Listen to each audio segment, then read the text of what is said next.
Hey everybody, welcome to the live stream. I'm not wearing a tie. I'm doing a bad thing. I left all my stuff in the wash. So, and I got to start early today because I'm picking up. My wife's gonna have a week off, and she's taking off early from work. Just out of here, out of here. I'm out of here. I told her, you just go tell those people you're leaving early. Just tell them Perlo told them. And she did. So, now let's see. Do we got anything? Yes. Byfield looks bad. That is not good. You definitely don't want. He got carried off. So, probably a couple months. Just not that time of your career. Do you want those kind of injuries? I'm concerned right away for the development of a player when they when they get an injury like that early in their career. It's very sad.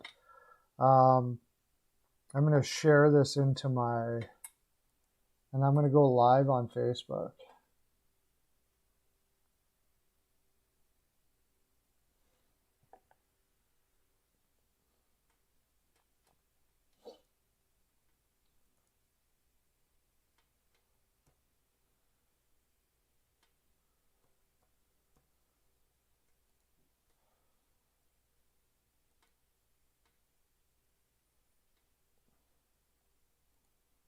There you go. Hey, Kyle. Yeah, I'm early today because I got to take off early. Look at this. I got my There Will Be Frolic shirt on. Can you see that? There will be frolic. Yay!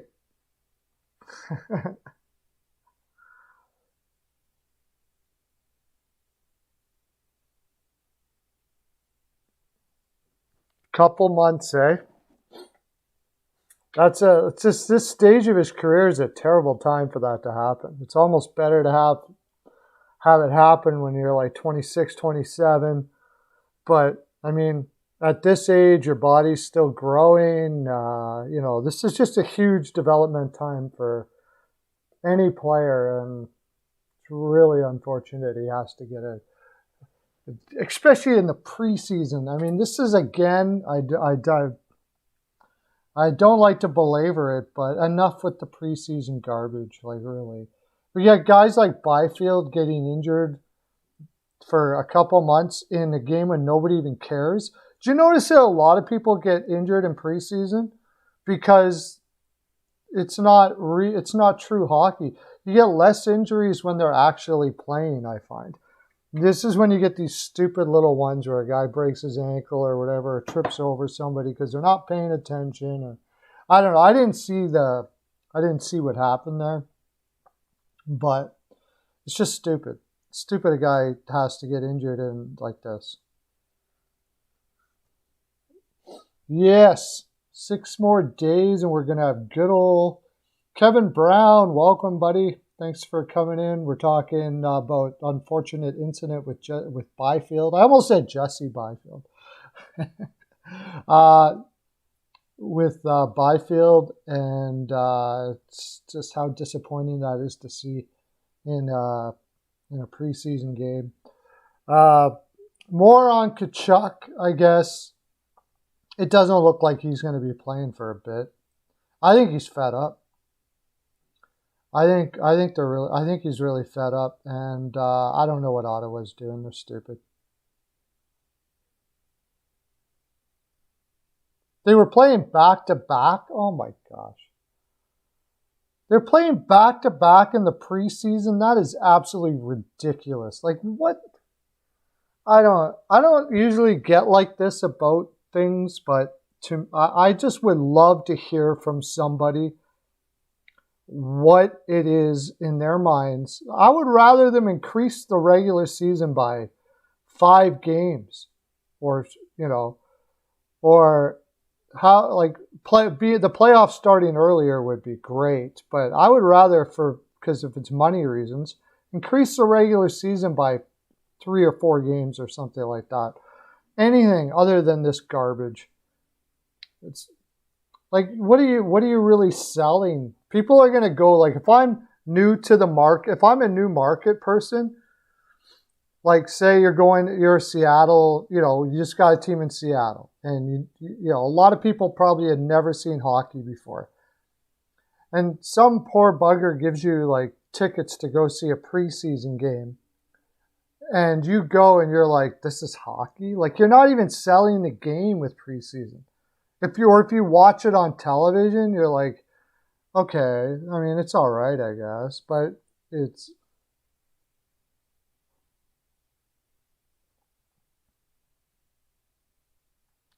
not even great to see how you set up lines. I don't think you can do that in practice. I don't know. I don't see. There's nowhere near the benefit of it compared to how a guy like Byfield being out for 5 months. Maybe it happens in the regular season too, but if you had more regular season games, but at least it was in the spirit of competition where you're actually doing something rather than just nonsense. Seattle, yeah, how you doing, buddy? I gotta take off a little earlier today, so then my wife's gonna be off for a week, so I don't know if I'm gonna be able to do as long as stuff. So I started at noon. What's good, CL? What do you got? What do you like? What do you like right now? I just put out an Eichel getting traded video. You guys can watch that later. It's like flying off the shelves right now. Lots of hits. People are lots of hits. I shared it out in Ottawa and St. Louis. I did. I mentioned. I mentioned everybody that offered a trade there. Who was the one that did? It was Lauren, right? That did the O'Reilly for Tkachuk. No, it wasn't Eichel. It was Tkachuk getting traded. Did I say Eichel? Tkachuk. Although Eichel was part of it. It was a Tkachuk getting traded video, not Eichel. Sorry. The what we did yesterday, and you guys offered up some trades. I put those in there, and then I put a couple of my own in there, and and I discussed like what with Tkachuk. If Tkachuk gets traded, you're really going to find out where his heart is. And if any of these rumors are true, that he wants to play in St. Louis, because then all the teams are going to be asking, like, are you willing to sign long-term to his agent and stuff like that? And he's got to answer these things. Yeah, we're talking about Tkachuk now. Tkachuk getting traded. Sorry, Philip Bridgman. Eichel, at least there's things going on with the Eichel stuff that, like, Gary Bettman came on and said that he didn't think there was anything, either side was doing anything wrong. It was just a very difficult situation.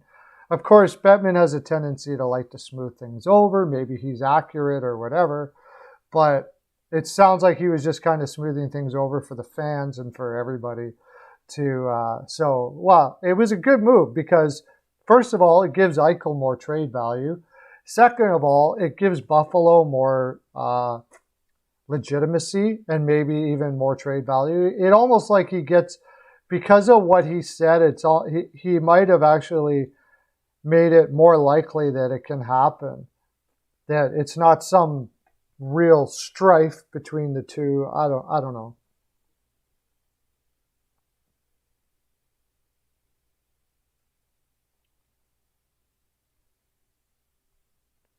Yeah, it would. I mean, it would make sense. I think just about anybody would love to have Tkachuk, but I mean, it's only the biggest thing for Ottawa would be, I think, that they would want a center right off the get-go.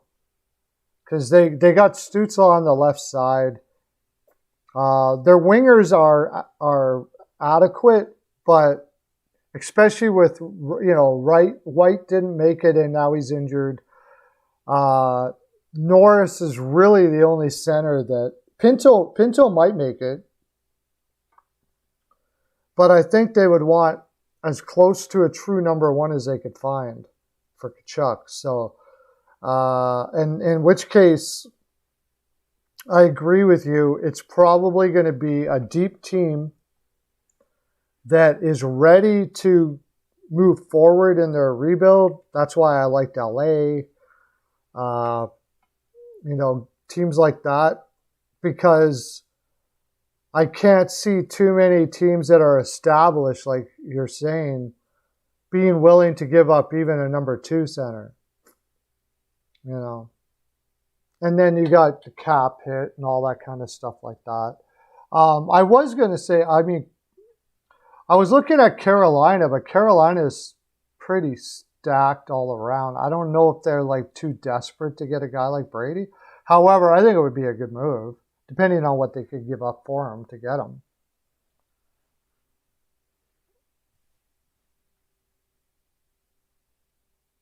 I would love to have Brady in Philly. That would be freaking amazing. But yeah, what would they have to give up? I don't think they have enough. They would have to be. It would have to be Couturier. It would have to be, and there's that sort of defeats the purpose of getting Brady Tkachuk, really. So I don't think that they would be able to do it. Frost plus probably doesn't do it.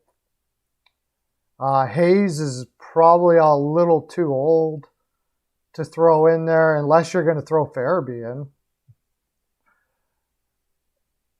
It would be, and if they were going to get anything else other than a center, I imagine it would be D, and there's no way Philadelphia doesn't have what it takes on defense to be able to do it, unless York. It would have to be York. It would have to be York, plus Philadelphia would have to trade somebody for cap room. So Konechny, York, Frost, and a first or something like that. You could throw that out there and see if it sticks. But, man, it would be freaking... Imagine Brady, Tkachuk, and Couturier, and then Farabee with Hayes. Woo! I would love me some of that.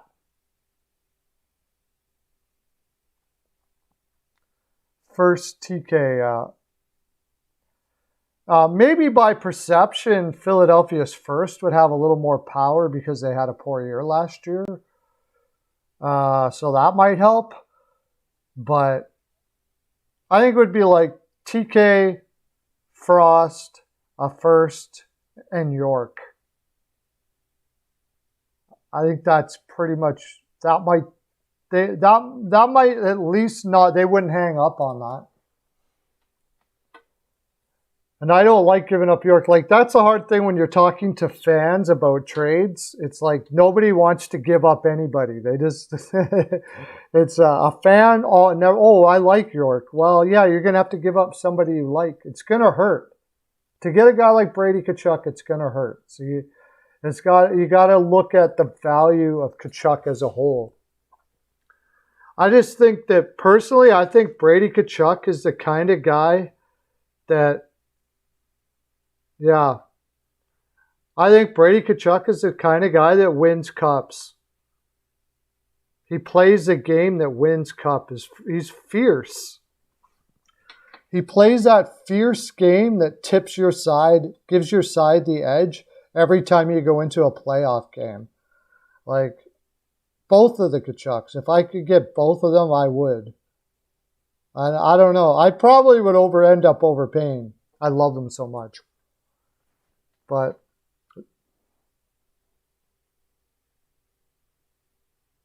it's almost like impossible. Once you get rid of Couturier, then Tkachuk doesn't really make it.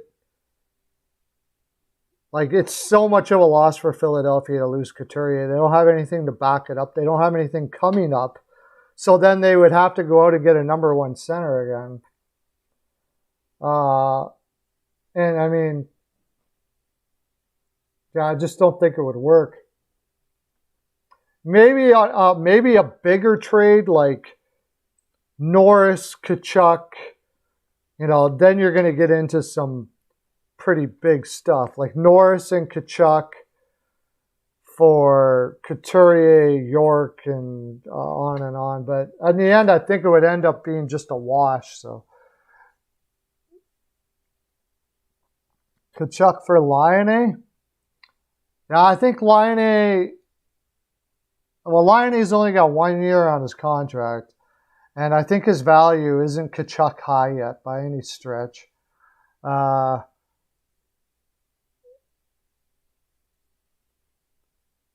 Ottawa has had high eyes on Giroux. I bet you they have, but I don't think they'd want to give up that much for him. He'd be a good veteran to help those young guys build around, but I don't think they'd want to give up that much. Ottawa would be trying to look at that as a salary dump, I think, and then like giving you basically nothing just to take the salary off your hands. And I just don't see Philadelphia seeing it that way. So.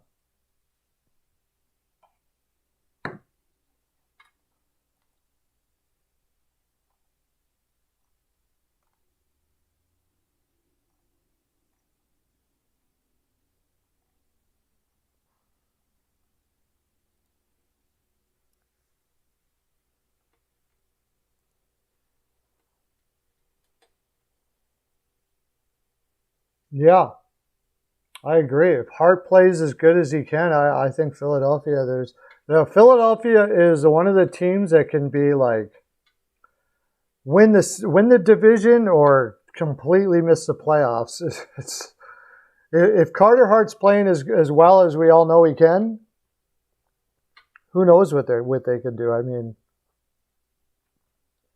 it's like. And then defense. There's so many question marks with Philadelphia. I have a hard time figuring what they're going to be like. Ristolainen is a big question mark to me.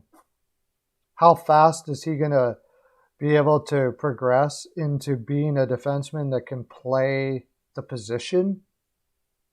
Like, as long as it's okay. I love his physical stuff, but I love all his physical attributes, but the way he plays leaves a lot to be desired. So that's a big question mark. A lot of question marks in Philadelphia. Lindholm, is he gonna have enough strength this year after having cancer? Atkinson is the new energy of being in Philadelphia after leaving Columbus. Is that gonna work? All that kind of it's huge question marks.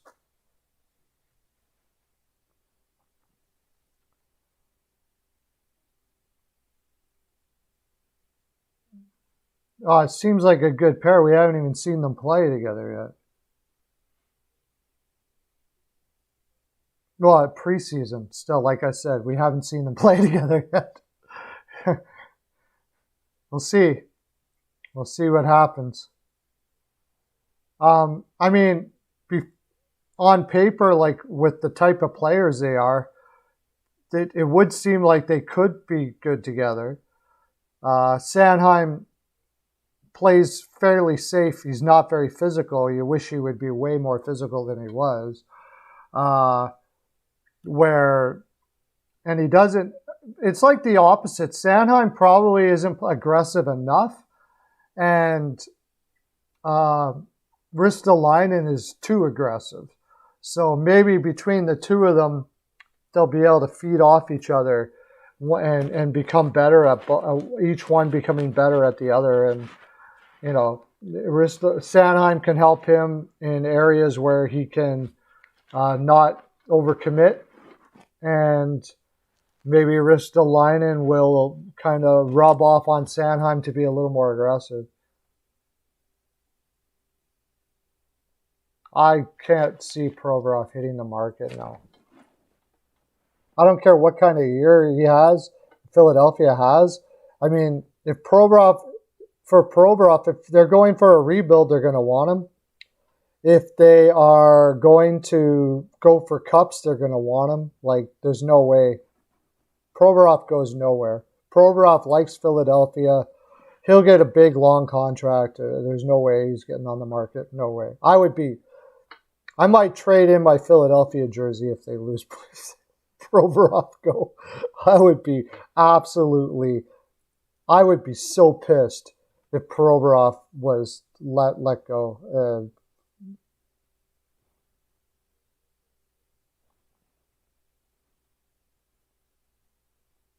Dude, I don't think there will be one.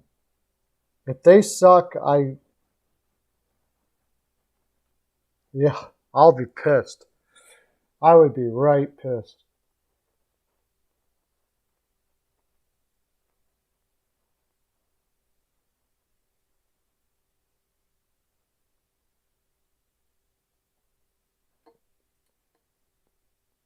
Yeah, I can't see. I would have. I don't know. It would have to be a deal that just blows your socks off. There's no two ways about it. Provorov is a rare air defenseman. There's no way. Hey, Ulysses Hayes is on. Why don't you come over to YouTube sometime, Ulysses? He's on Facebook. I got Facebook going on live right now. Let's see if he comes on.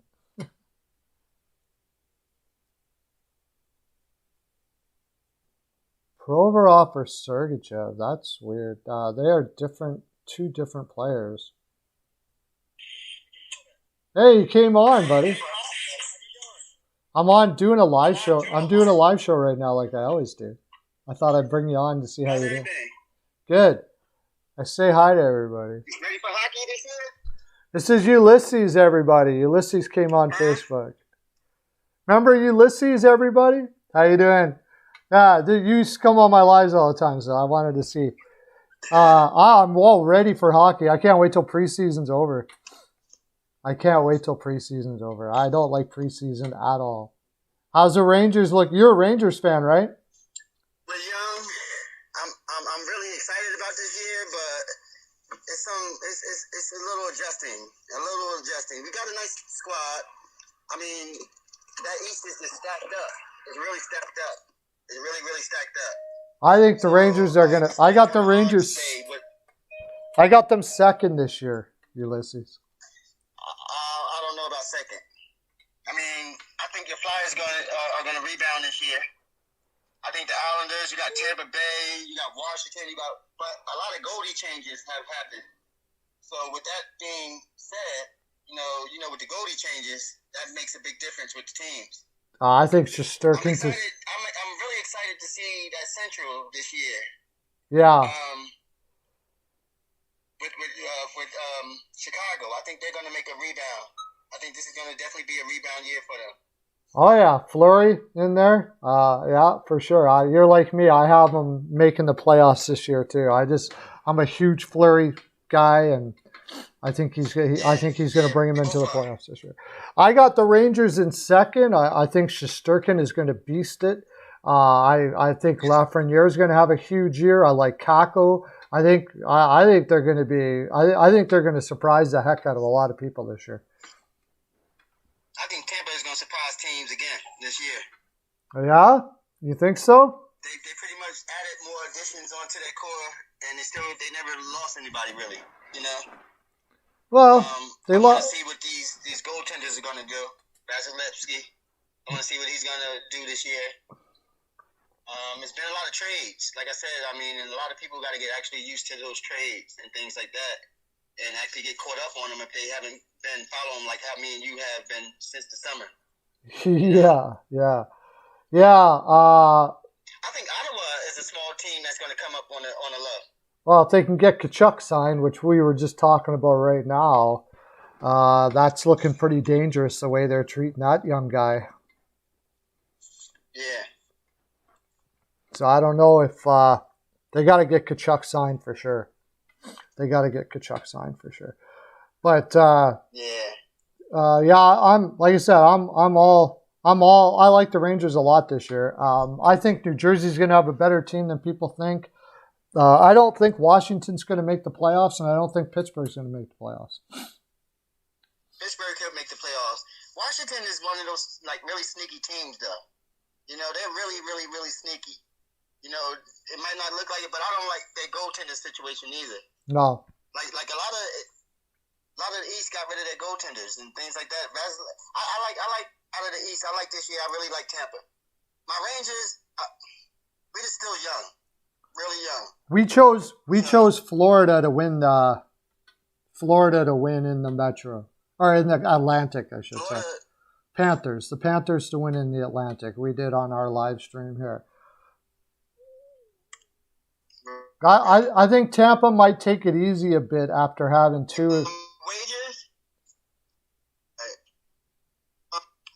Oh, shoot. I lost him. Yeah.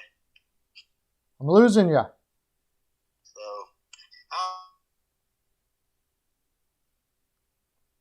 this kid on Christmas, I mean, it's just exciting. I'm watching these preseason games. Like, I can't wait until the season starts. Yeah, oh, me too. I don't even watch preseason games. It bores the heck out of me. I can't watch it.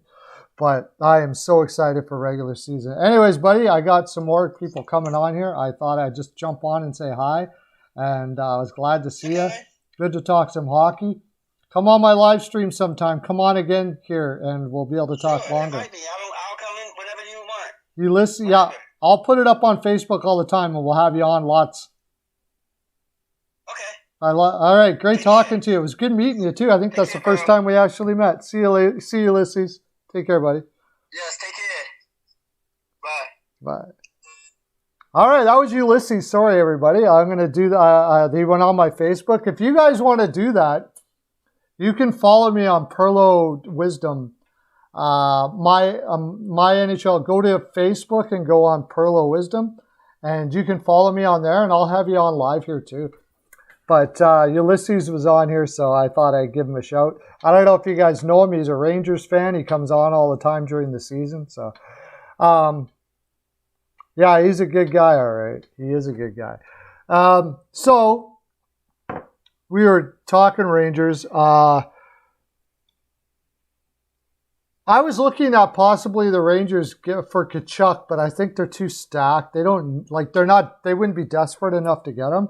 I don't think trading Lafreniere makes sense in that deal, and certainly not Panarin, and that's the left side for the Rangers, so not really needed to have a guy like Tkachuk there. They would have the pieces to get him, but I just don't think that it's necessary for the Rangers to go after a guy like Tkachuk. But it's to me it's the most intriguing thing right now. I did look at the Devils too. The problem is I'm pretty sure New Jersey is going to be going hard after centerman, and it'd be hard to trade their captain Hischier, but I think Hischier would have to be part of that deal.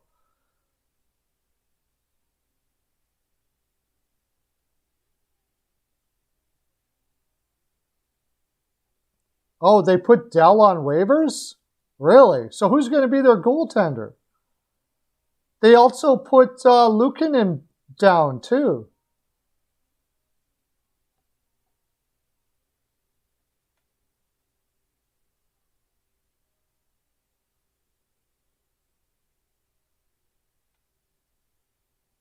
Thirty guys put on waivers.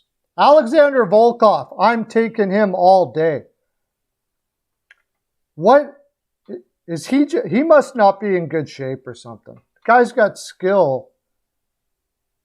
I'd be picking him up all day.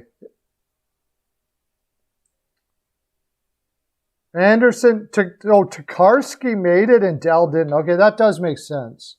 So Tokarski's good. I'm glad Tokarski got it, though, because that's a guy that's been fighting good soldier in the league for a long time. By the way, if you could all punch that like button up, don't forget to do that. I'm sure there's more than one person in here that likes this program. What do we got? Dylan Sakura. Andreoff, New York Islanders.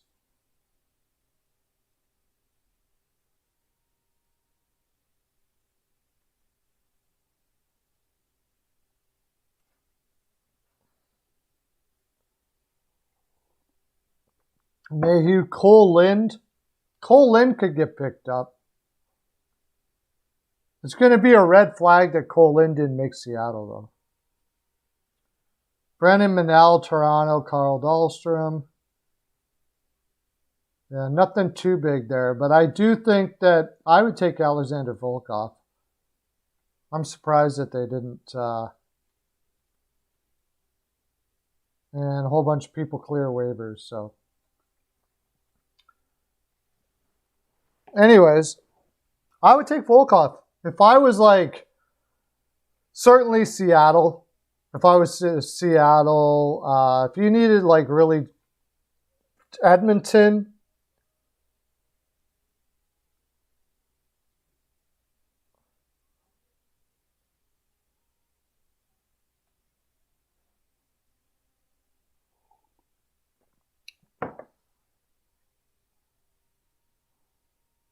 Anderson and Tokarski as the combination in Buffalo is disgusting. It's a good way to make sure you suck this year, though. It's just going to be so frustrating for those players, though, to have that poor goaltending.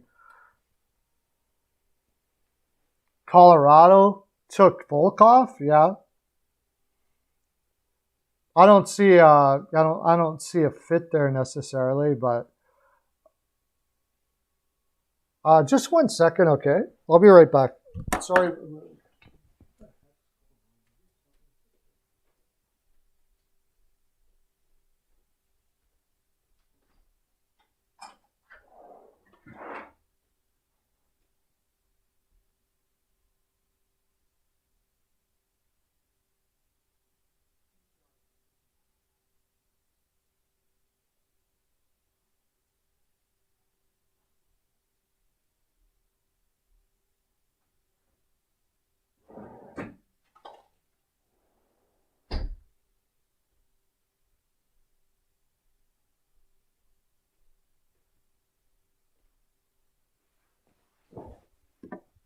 So they're doing roof work on my house, on a condo beside me here, and they're playing music like ridiculously loud.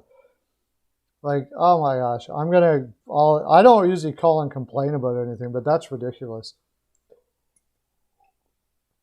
Anyways, I would take Volkov there. I would take Volkov for sure.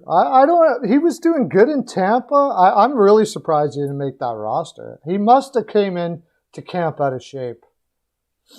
I have to figure he came into camp out of shape. And that's what a lot of these guys that are getting sent down right now, it has very little to do with what they did in their preseason games. It's their conditioning. Like everybody thought that, what's his name, from Toronto there, that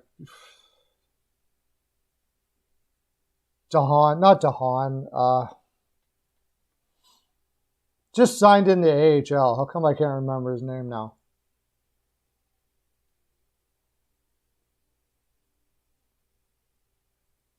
How come I can't remember his name?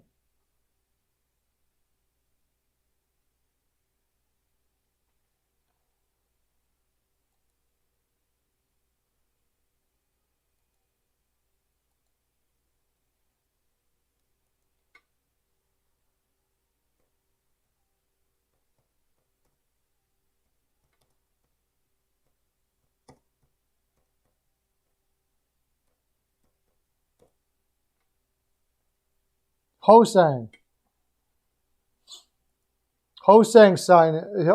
Yeah, he had good preseason games, but he's out of shape, man. He always has been. He never took it seriously. He thought he was way better than he was. He didn't have to work hard, and he had to grow up. So even if he did change his ways this summer, it's only one summer. of being a hard-working player, or, actually being in shape. So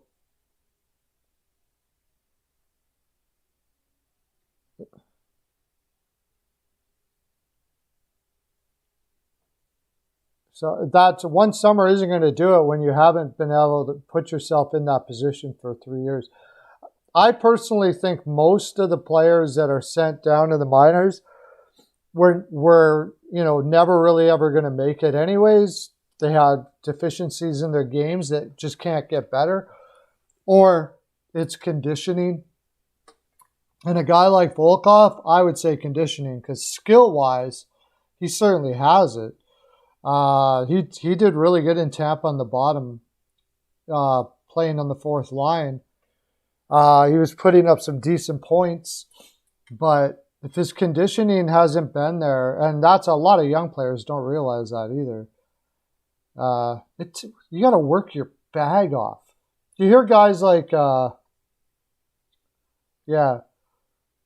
hear guys that just like retire, and especially if they retire on the younger side, and they'll often say that it just isn't in them, like Zajac and New York Islanders, well, mostly in New Jersey. He basically said he just didn't have it in him anymore to do what you got to do in the summer to play.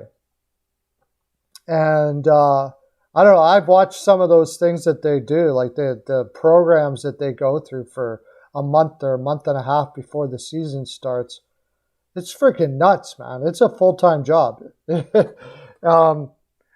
heard Zajac was on Sirius Radio, and he was saying that, like, he almost has less time for his family before the season, as you're getting back up into shape again, than he does during the regular season, because of just how stringent of a program that they has to do.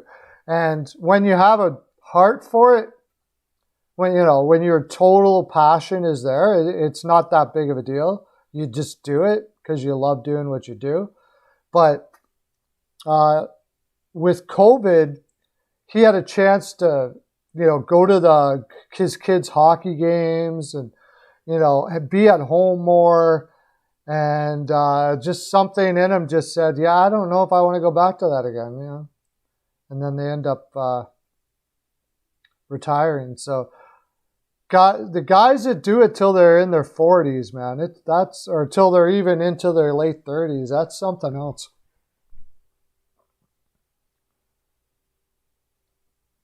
We got 5 concurrents in here.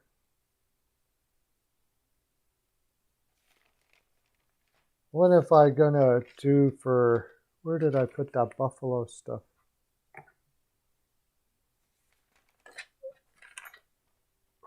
Where did I put that coaching stuff? Oh, here we go. We were on Florida the last time.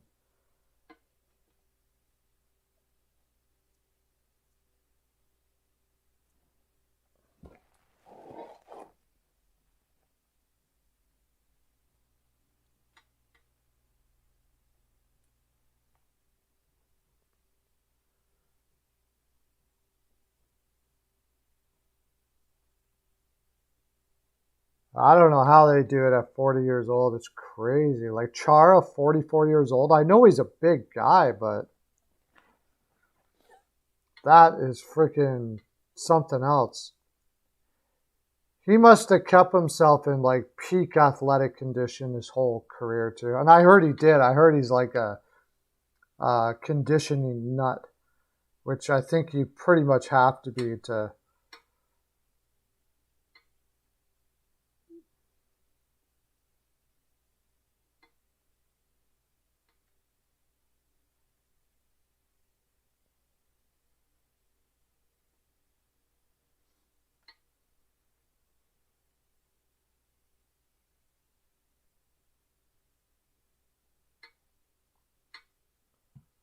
All right, well, we can talk about each team as we do it.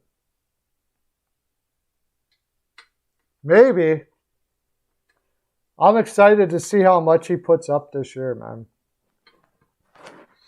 The one thing about it, he's on the perfect team to put up those kind of points too, because Edmonton has got to win with offensive numbers. Yeah, we did. We got to Quinville. We got to Quinville. And then we went off on the Tkachuk tangent for a while. So I got to find my pen.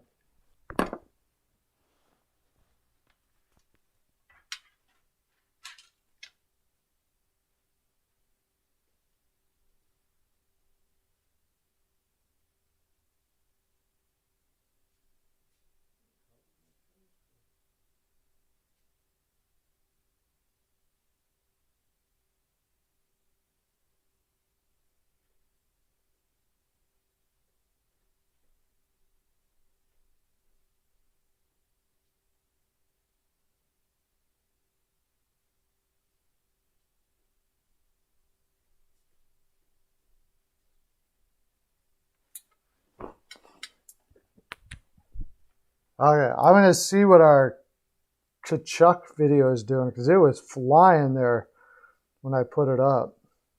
Well, we're at 100 views. We're at 100 views. Everybody, make sure you go watch that video after we're done, or some of it, and give it a like. Make sure you're pounding the like button here too, so we can get more people into the stream. The more you pound that like button, the more you go in the stream. The more we go in the stream, the more sponsors we can get. The more sponsors we can get, the more chance this fine programming keeps on going. Woohoo! Yeah, that's right. Yeah, I just posted it too, so I think that's going to be a gooder, guys. It's going to be a gooder for sure. So we were on Florida.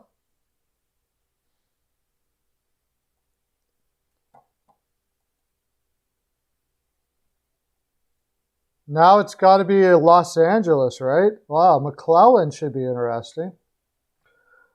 While we're doing these coaches, I'm just going to talk about like kind of how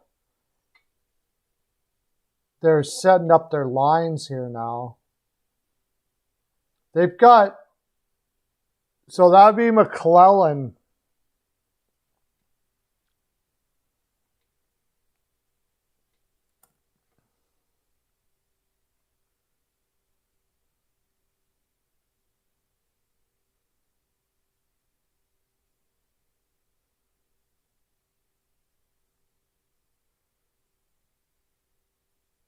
I got a whole bunch of comments on the post too. So that should be fun to do later.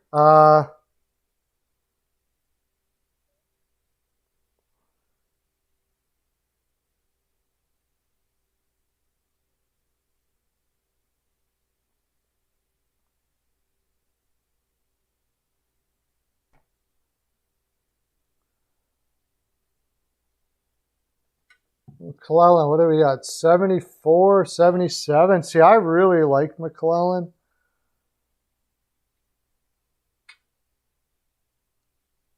So right now, as it stands on Cap Friendly, they have Arvidsson with Kopitar and Brown. Just imagine Tkachuk in LA, man. Tkachuk, Kopitar, and Brown.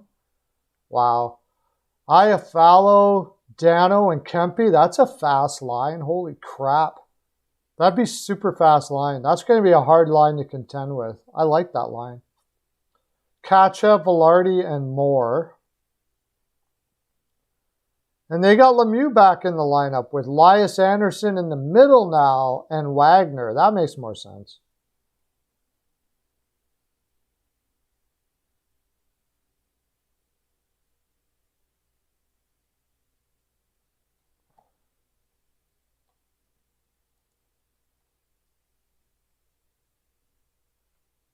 What are we at? 74, 79. I like McClellan an awful lot.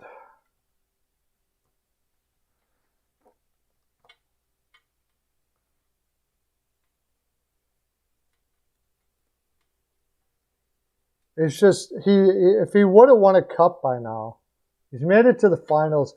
I mean, it's not supposed to be his career. But right now, I think he's doing a pretty good job with that LA team.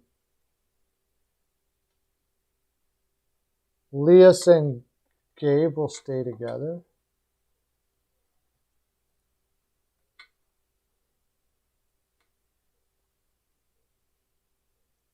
Oh, and Velarde? Maybe, but right now I think they have Anderson in that spot because of what happened to Byfield. And it doesn't look like they're ready to give Turcotte or... I don't know why Dolan Anderson isn't getting more of a look this year. I really liked him last year. They haven't sent him down yet, but...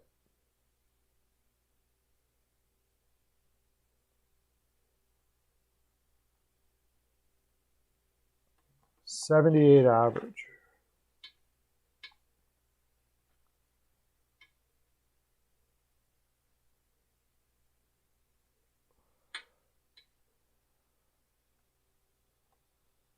So, who's after LA now?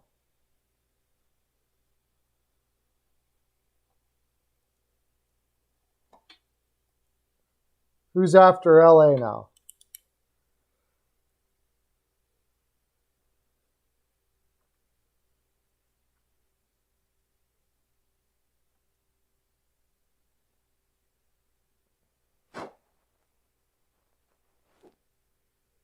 Minnesota? Minnesota, right. Oh, see, this will be interesting.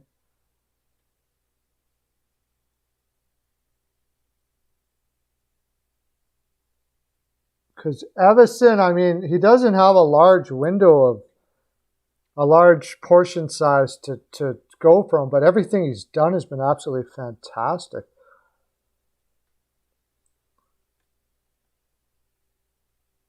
I think Dolan would take that spot. I think ultimately, though, they don't want to keep playing Dolan on the fourth line, so maybe Lizotte will take it. I think ultimately they want him to develop into a second-line center. Wild 85 for Lauren.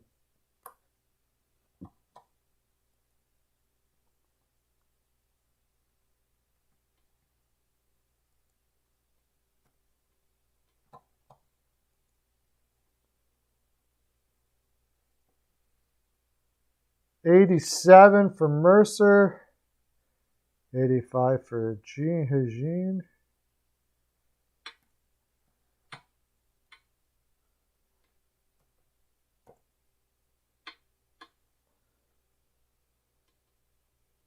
I really like... I mean, it's not going to be long before you're putting Evison in the high 90s. I'm not putting him there yet, but I really want to because I know what he's going to be. Like, you just know that you know what he already is, really. It's just, he's just, as soon as he gets a body of work to go with how talented of a coach he is, like, I think everybody's going to be putting him up there with Trotz, Torts, Sullivan, Cassidy, all of those guys. He's an absolutely amazing coach. Amazing coach. One of the best I've seen for a long time. What do we got? 4 numbers here. We need another number. Somebody throw one in there. Where's CL, by the way? CL hasn't potted one down here for these guys. Did he take off on us? He likes to come and go, CL. Minnesota, I guess I could talk about Minnesota in their lineup here while we're waiting. What do they got? What do they got rocking for depth chart still? We just look. Yeah, Hartman. They still got Hartman in that second line center spot, and Kaprizov, Ek, and Zuccarello, and then Greenway, Hartman, Marcus Foligno. Yeah, there's still nothing's changed. They still have Duheim as the fourth line with Sturm and Bukestad. Yeah, exactly. Nothing has changed at all.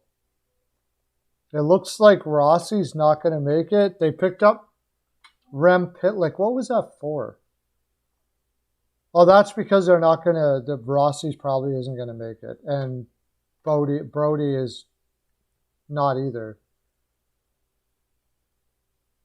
Matthew Boldy was probably not going to make it either. So they're being really patient with their guys, which is good. But I don't know. It's going to take them. I really think that if Minnesota makes it this year in that Central, I mean, you got to really look at the guy we're talking about, Evison, as getting his first Coach of the Year, which I imagine he's going to get at least one. If you're new here, what we're doing is we're ranking coaches. If you want to be part of it, you'd give us a number between 1 and 1,000, and we're doing Evison right now. If you want to just listen in and hear what we rank them at, then great. That's wonderful. Plus, we're going to be talking about the lineups for each team as we go through them. We're looking for one more vote for Dean Evison, and then we'll work out an average. And at the end of it, we're going to put them all in order and rankings, and I'm going to do a video on it. So that's what we do here at Pearls of Wisdom Industries. That's where the frolic happens. But until then, I'm going to talk Minnesota all day.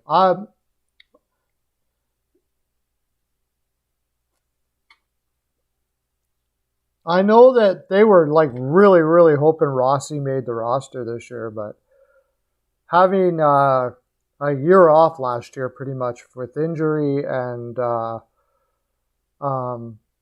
COVID and all the stuff that went on, I found it very highly unlikely, and he didn't, which is too bad. If he wouldn't have been injured, he would have been on there, I'm sure. He would have been on there. And then Boldy, I still think he's more of a winger than a center. But I could be wrong. We'll see. I don't know. It looks like more of a winger to me than a center.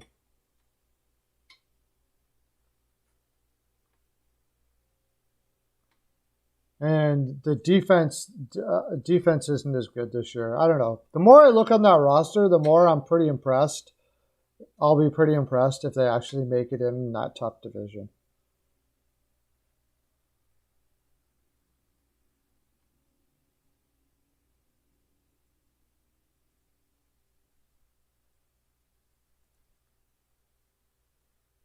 Again, another one of those things where I think Boldy has the talent, but it's just building the body up and conditioning for Boldy.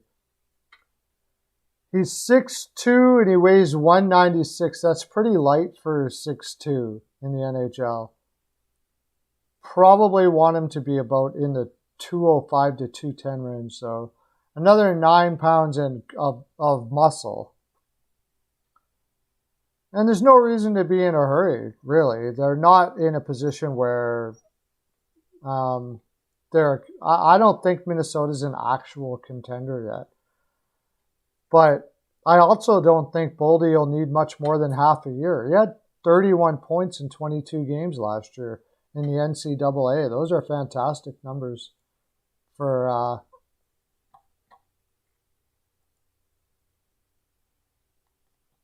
19-year-old in college. One more. CL hasn't given us yet. We have Lauren, Mercer, Hajin, and me. We just need one more person. Let me see if I can get on TikTok here, possibly.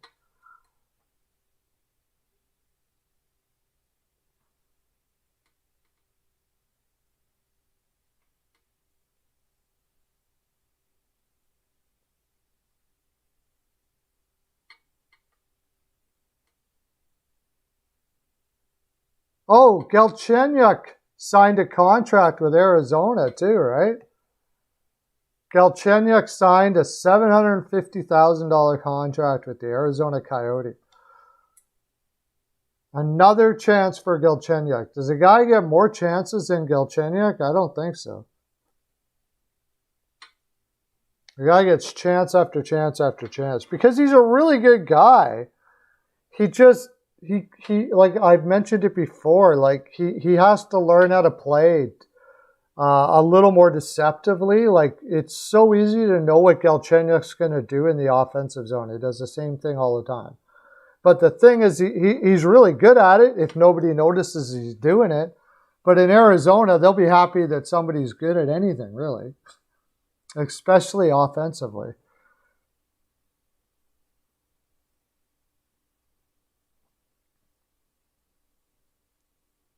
He might be able to pot himself 25 goals in Arizona this year.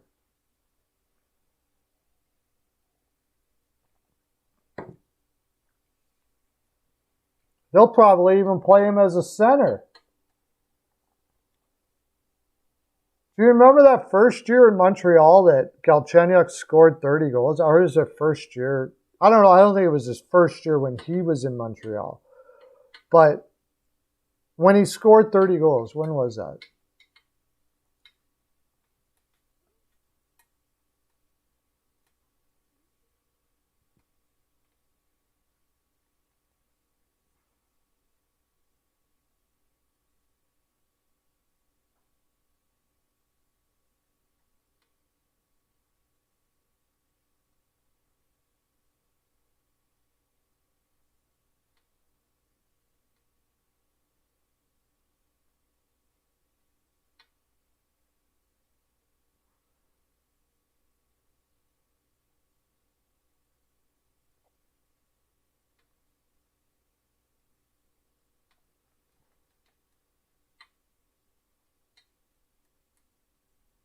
"25 goals in Arizona is like 60 goals in another team. If he can score 25 goals, he's laughing."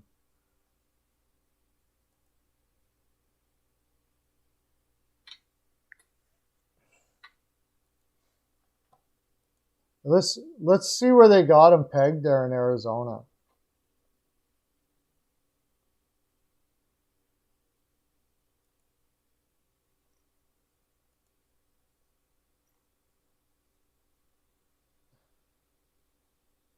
They still don't even have him on the roster yet. They have him on a training camp roster.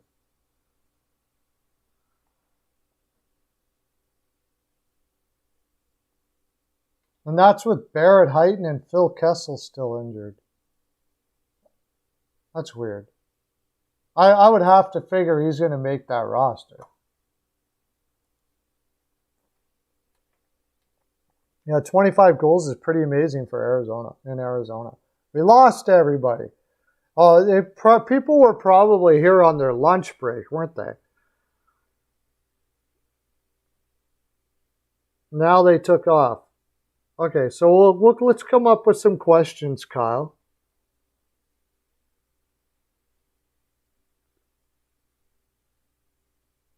Who do you think? Who do you think is the biggest name to be traded this year?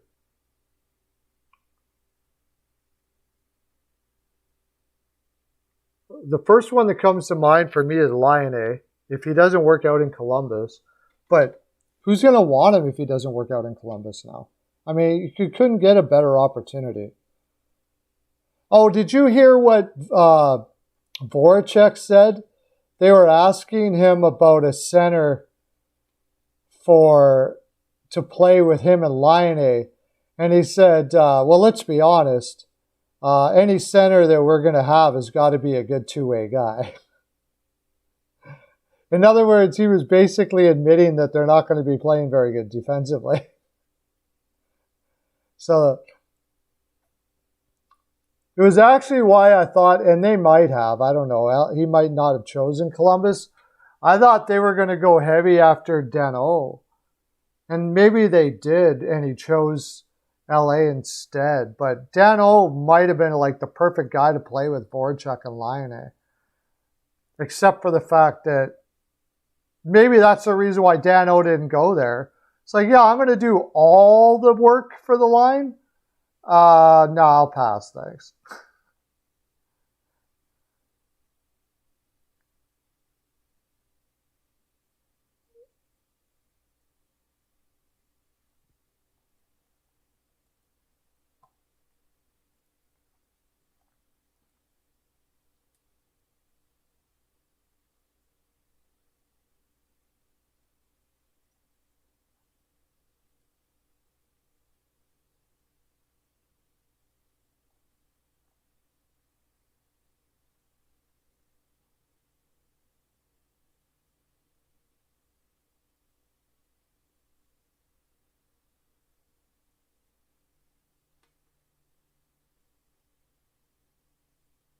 Letang.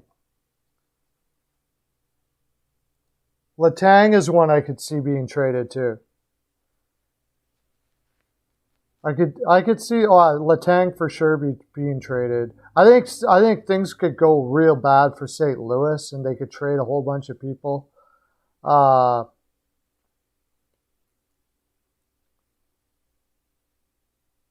I think the most interesting things is to which team, like, there's going to always be that team where you thought for sure they were going to be really good and they end up just absolutely sucking.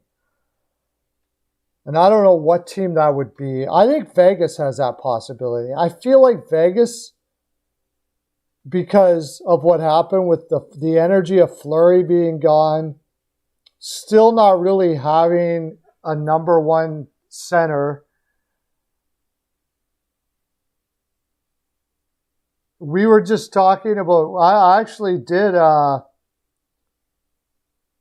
just did a Tkachuk trade video. Nick Robertson got the cut. Yeah, I told you, I thought that was going to happen, John. And Ho-Sang too. I was pretty sure they weren't going to make it. I'm not a Robertson guy. I don't know what the love affair with Robertson is, to tell you the honest truth. He's only 20. Give him some time to bulk up a bit. He could be okay. But I don't think he's ever going to be great.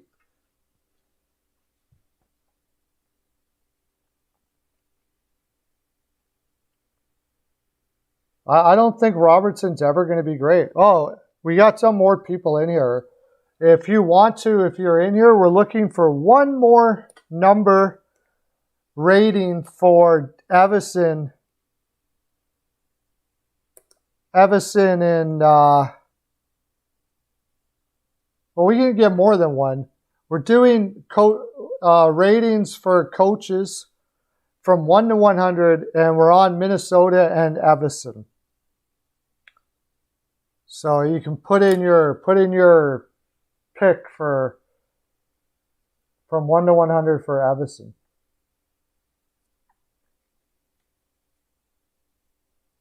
Is that his brother? The Dallas guy is Robertson's brother? Wow. McDonald's monopoly is back? Yeah. I never go to McDonald's, so there's no way I'd ever be able to get anything, that monopoly thing. 100% Dork puts in 83 for Evison. How you doing, my friend? Welcome back to the live. We just put out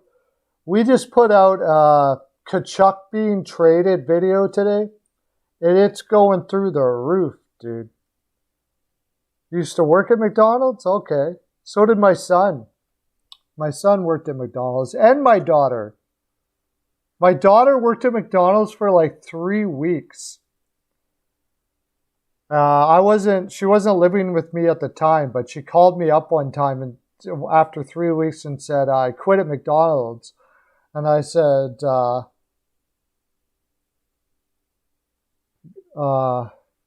quit at McDonald's. And I said, why? And she goes, because I hate it.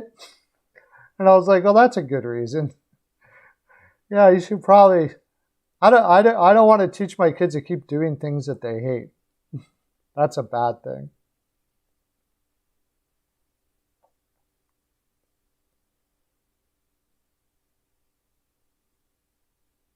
I think sending Jari to the juniors is a waste too. I think they have to keep him up. I agree. Yeah, good seeing you too, buddy. Welcome in. So we should have enough for Evison now to do an average, if whoever's doing the average there. But if anybody else wants to put in 1 to 100 for Evison, go right ahead.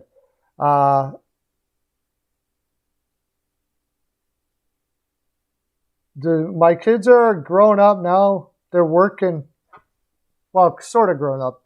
21 and 23, my kids. 2 daughters. And my boys, my 2 daughters are 21 and 23. My stepson, who is my son, I call him, he's 23 as well, and he is going to school. He's I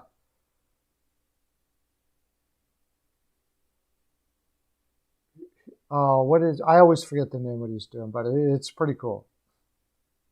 He's doing web design and stuff like that.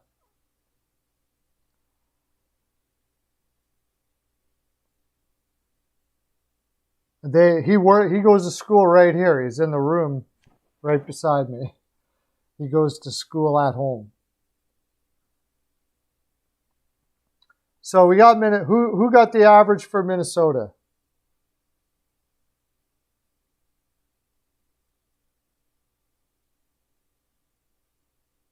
Oh, what number did I give? I gave for Evison, I gave that. I gave 88. Graphic design, that's it. Graphic design, yep. My son's doing graphic design.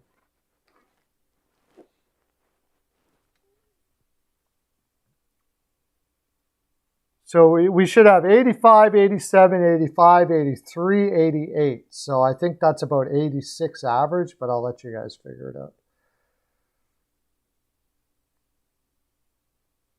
For Evison. 86 average, yeah. Okay, now we got to, aren't we on Montreal now?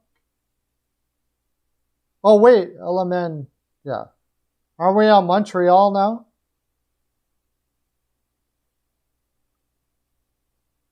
Ducharme.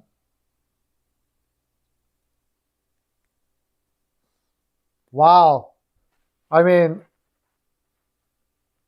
Ducharme, he had one good run, but it was an incredible run, and he did it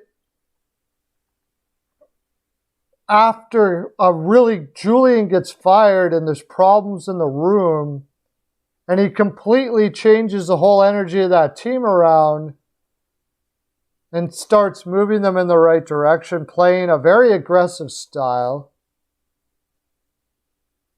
A weird aggressive 1-1-3. It's a defensive style of game, but when given the opportunity, they did take quite a few risks at the same time. And it worked. Mercer gives him a 90.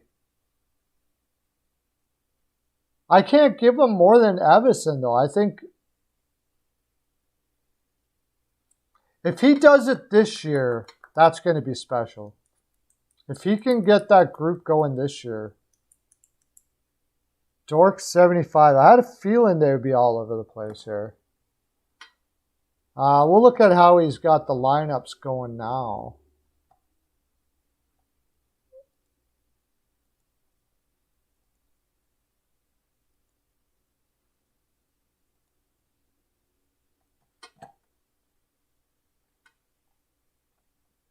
If he does it this year, I'll be...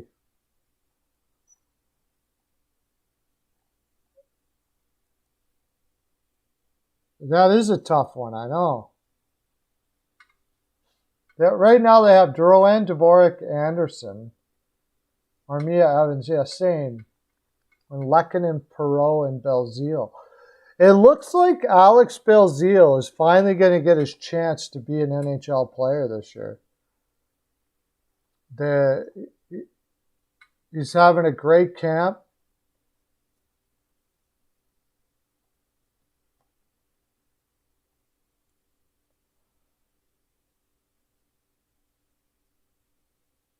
Yeah, how do you, I mean, it could be lightning in a bottle. I think that's the thing, right? I think we're like, sometimes you get a new coach and he just excites the team, but then once that wears off, it's gone. And I just get this feeling that that's what that's going to be.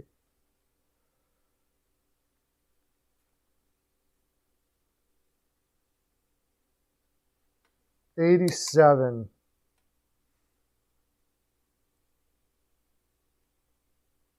I have a hard time putting this because he probably deserves higher. I just think I need to see more from him. But on the same note, I got to give him at least over 80 for what he did last year. No matter what, you can't take that away. What he did last year was amazing. It's still only 1 year. If he can put it together this year, if he can get that team in the playoffs this year, then you're talking about.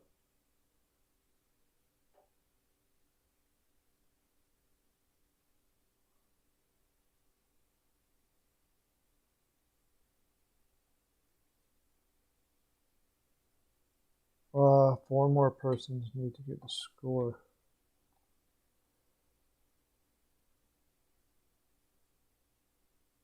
Oh, yeah, okay.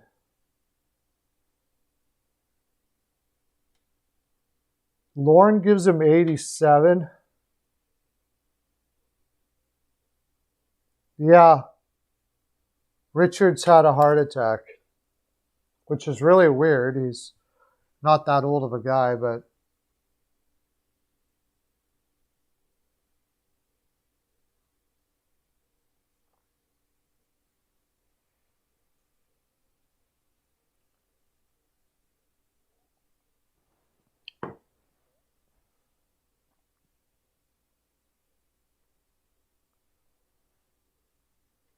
apparently, like Evans is having a really good camp, but I wonder how much that's Evans and another guy that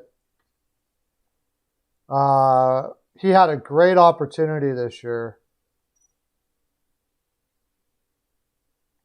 and it looks like he's going to drop it, and that almost could put the bust tag on him, and that is Ryan Poehling. Ryan Poehling apparently has not looked good at all, which to me at this stage means he's out of shape again.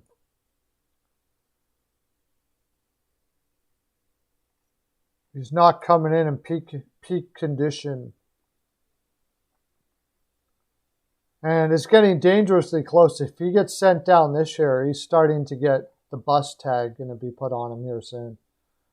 22 years old. He should be way more progressed than this. He should easily be getting on a roster like this now. And apparently he's not even close. I heard people say that he's not even going to be the first call up.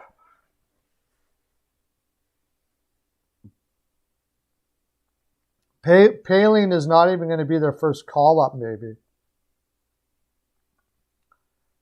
That's not very good. We're waiting for one more.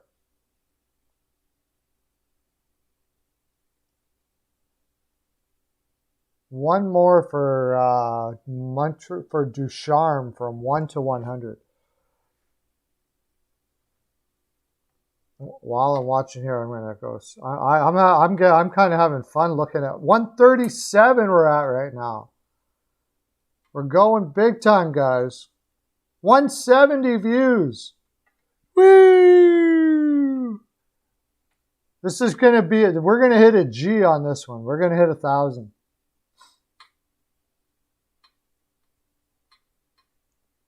Sullivan got hit in the head with a puck yesterday.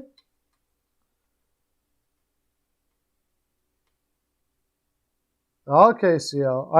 Do you drive for a living, CL? Is that what you do? You like go drive somewhere and stop and then come back? We're doing Ducharme, 1 to 100. Oh yeah, at least 600 for sure.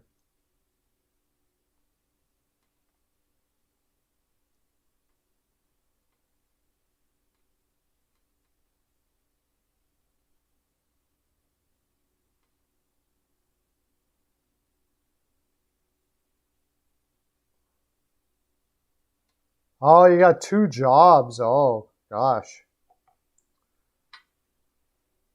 So you're just driving from one job to the other. Okay. 85. Anybody else in there before we average this out? Ducharme. What is the average for Ducharme? Or what is a score from 1 to 100 for Ducharme? Yeah, it's going to be a tough year.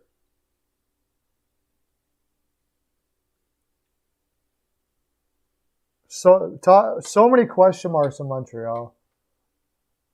I'm rooting for Drouin hardcore. I really want Drouin to do well. But on the same note, I'm not all that confident in it.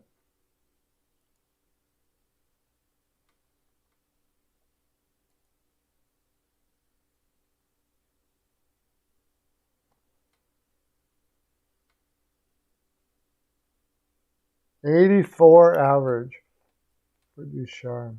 So we have Ducharme. We have Ducharme better than McClellan and not as good as Evison. We have Ducharme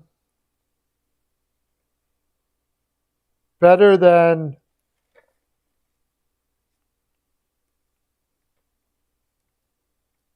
Tortorella, better than Coulaton, better than Bednar,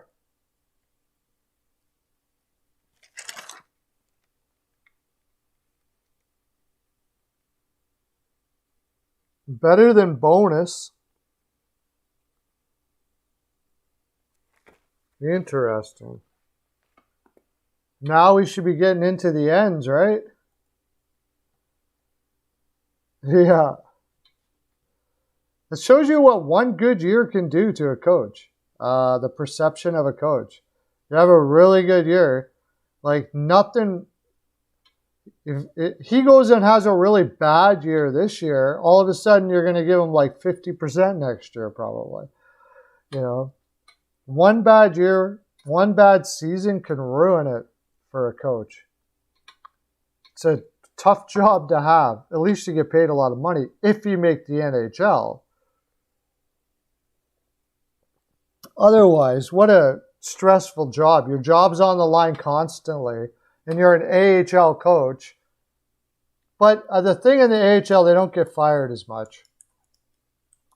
Usually you got about 7 or 8 years. I wonder what the average AHL coach makes.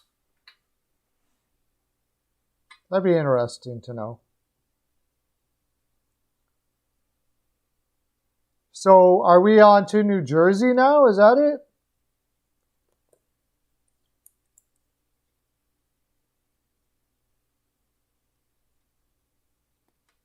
In the AHL, I don't think they make that much. I think they make maybe 100,000. I don't even know if it'd be that much.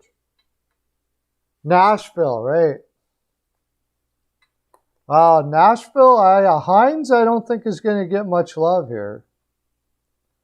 Even though he brought that team to places that I didn't think they could get.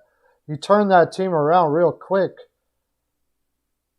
But I think in the back of my people's minds, like as soon as Duchesne got hurt, that team started doing better.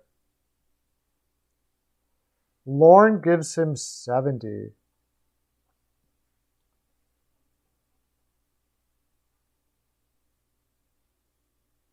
CL 55.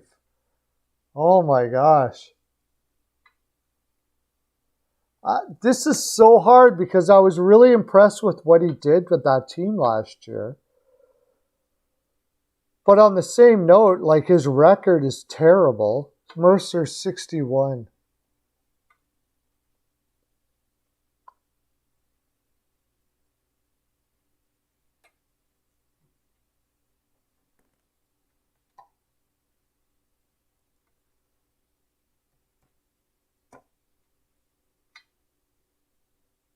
I don't know. I got to give him 75. I mean, Nashville had no business making the playoffs last year. And you got to give some credit to him. It can't be all be Saros.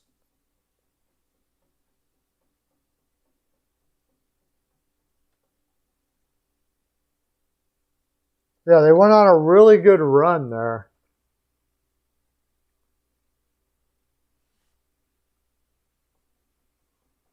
We'll see if it holds up. But, oh, I should bring up Nashville to see what their roster looks like now.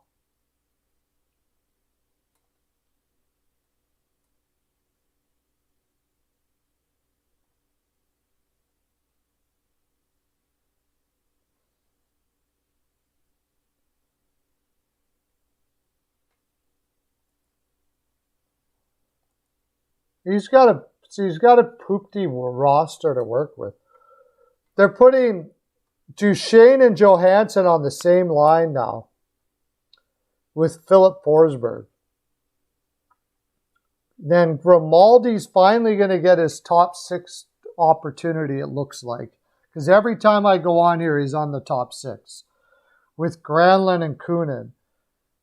And then Tolvanen and Glass and Cousins. And Jeannot with Sissons and Matthew Olivier.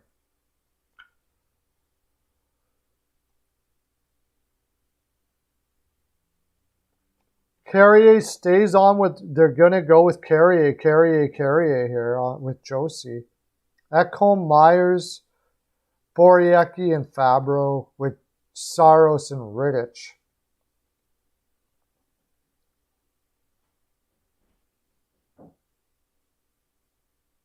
Oh, what happened?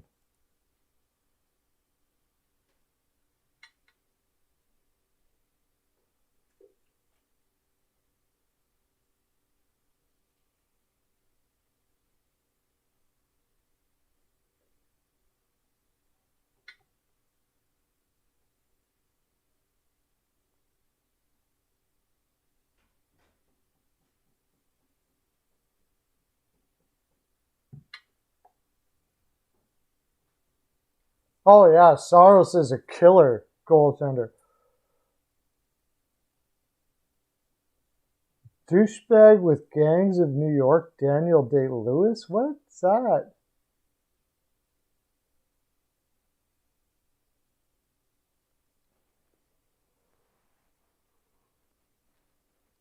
I don't understand that one, Lauren.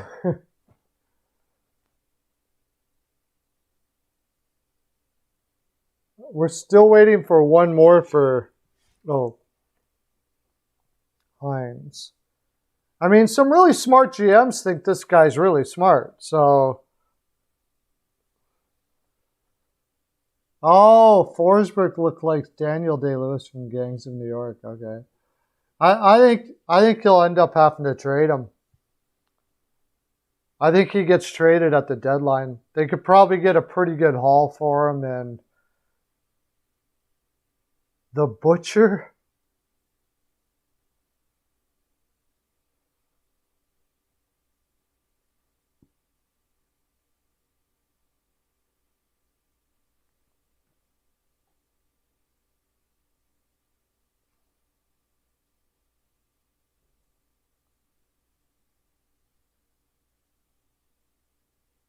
Great movie.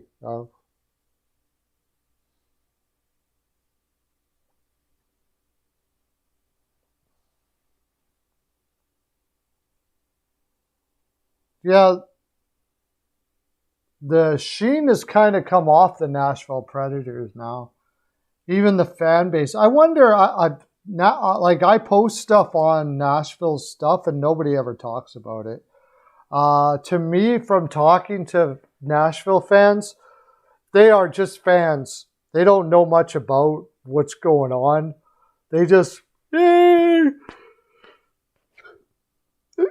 get really excited about hockey, and they like it, but they don't know much about it. Like, they don't know much about other teams or anything like that. They just go out rooting for their team, which is great. Nothing wrong with that. But they don't say much in the group chats if I post something or anything. They hardly ever say anything.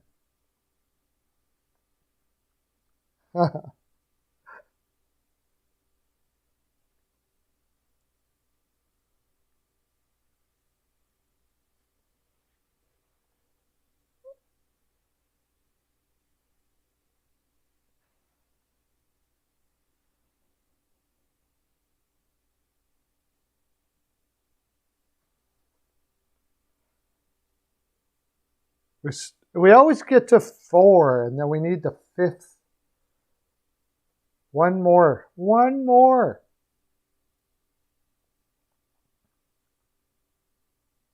The question for me is, are they going to be able to get rid of Johansson and Duchesne finally? I don't know how the heck they're going to possibly do that.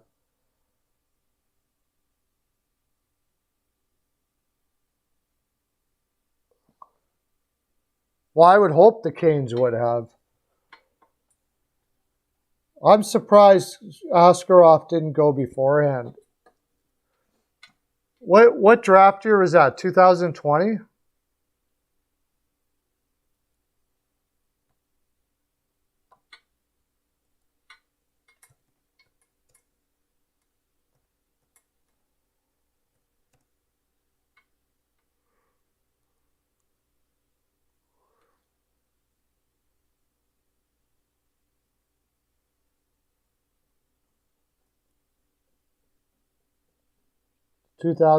Draft.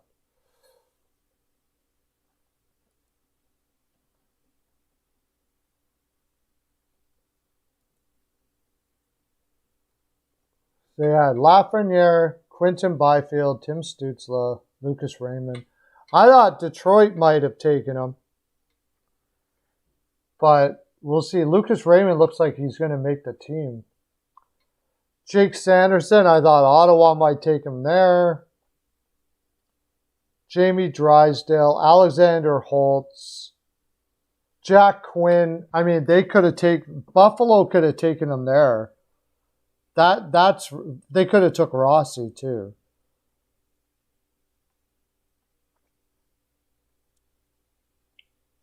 Buffalo. I remember that was why. Yeah, I remember thinking if they Rossi or Askarov, they had to take him, and they took Jack Quinn.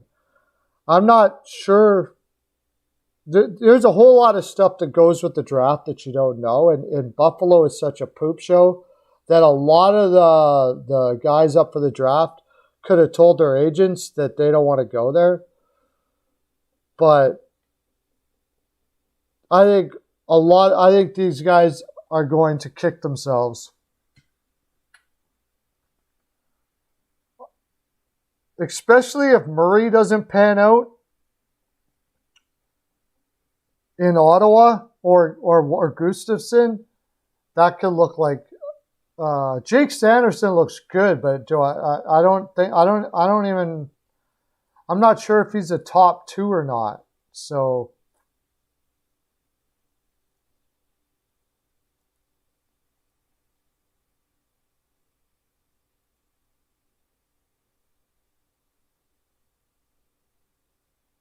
Wallstedt, but the more I hear about Kosa, the more I hear that he's going to be just unbelievable. And doesn't surprise me, Stevie Yzerman and their group take him.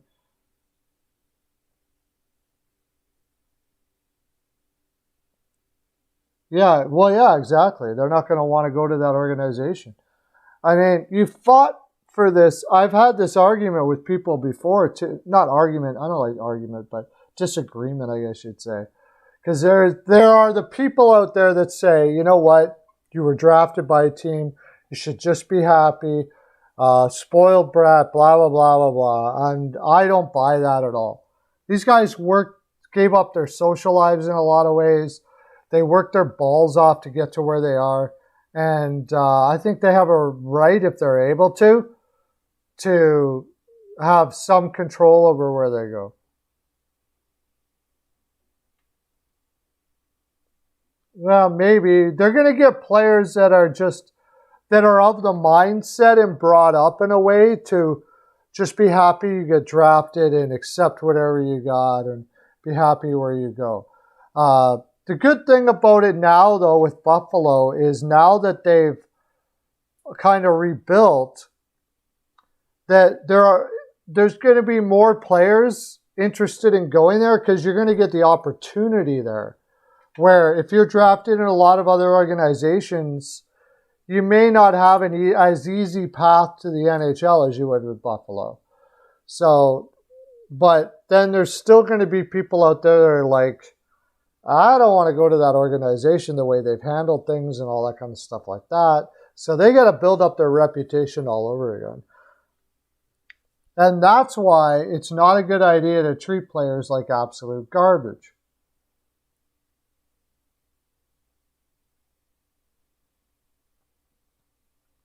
By the way, we need one more for Nashville for Hines. If you're new here, we're rating every coach in the NHL.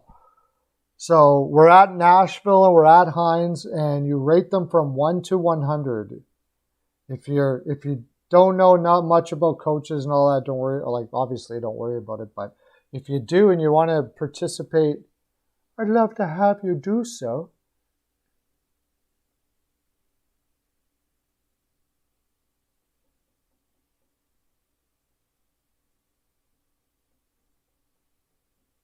Yeah, well, that's the other thing. You brought up a good point there, too. Teams that are known for poor development, why would you want to go there to a team if you fought your way to be a top 10 pick in the NHL? You fought your way there, gave everything you could to become that good. And now you're going to get drafted by a team like Buffalo that's shown over and over again they're poor at developing players. Like, I would be telling my agent, I don't want to go there. Like, just let them know I'm not interested in going there.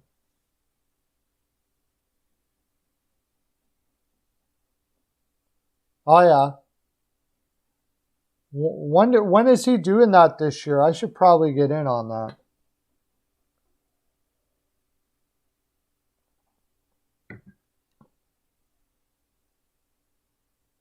I can't wait till I'm doing some stuff with Off the Wall again.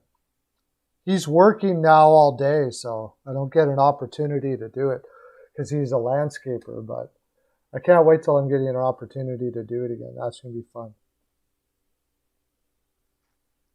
Oh, you're going to be in that too?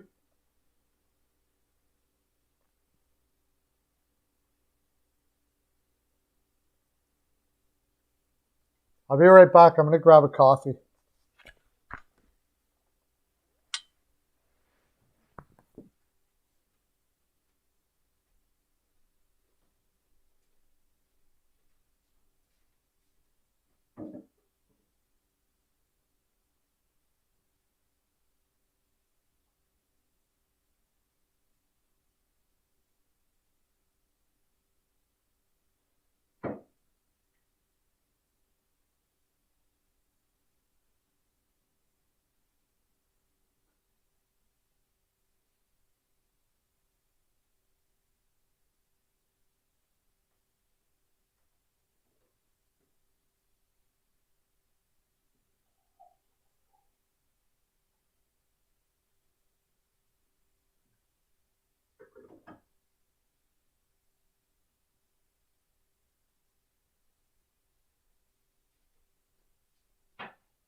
Sorry about that, guys. All right, I'm back. Nice, Kyle. Good luck. Oh. Yeah, I would have liked to have gone that in with you, Kyle. I like to get maybe into a fantasy with at least one of you guys. That would have been fun. That one's for free, right, Kyle? The one with John, off the wall John.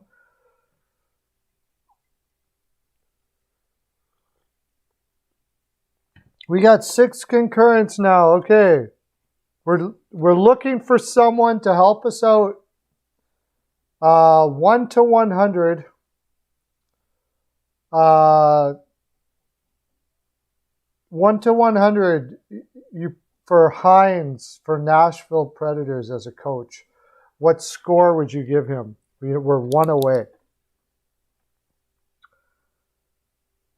Where do I go on that? You go to, I can't remember. Don't you go on the NHL site or something like that? I think I had a problem getting on there. I'm terrible at technology. Do you see my freaking thumbnails? I'm terrible at technology. I tried to get on there and then they asked me for my password. I tried to change it. It didn't work and I got tired of it and I just didn't bother.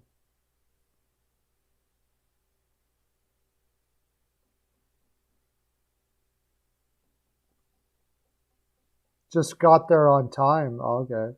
That's what I do, right? Isn't it on the NHL?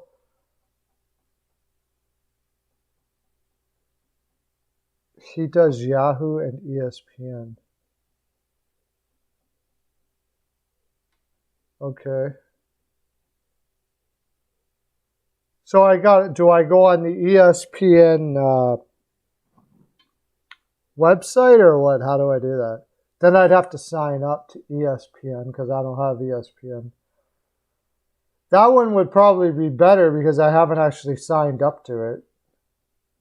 It's on his page.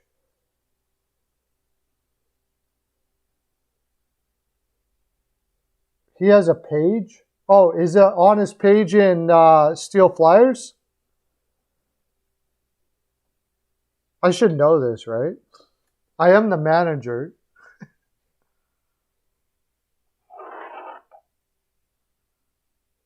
Off the wall on either fantasy page. Okay, I'll take a look at it.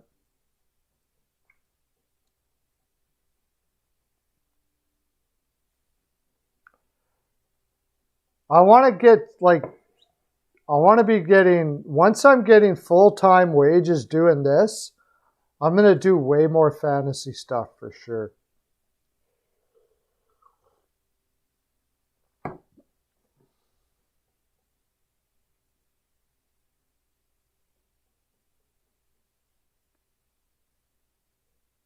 You're in Yahoo. Did that cost you anything, CL, or is it free? Can you win anything on that? If I go to a fantasy league, can I win anything on that? On those ones?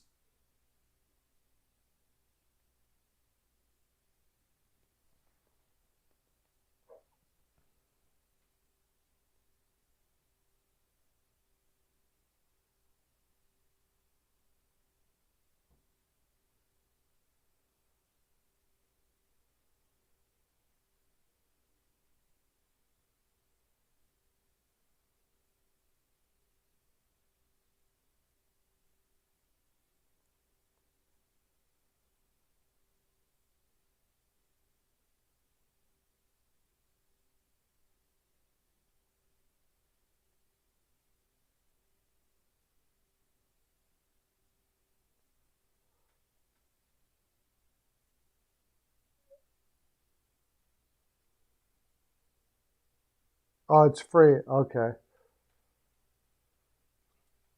Yeah, I know you're the GM of your team and you can make trades and all that stuff like that. But I heard it was like it can be very time consuming. I bet you I'd be really good at it if I put my time into it. I could probably make some pretty good money doing it.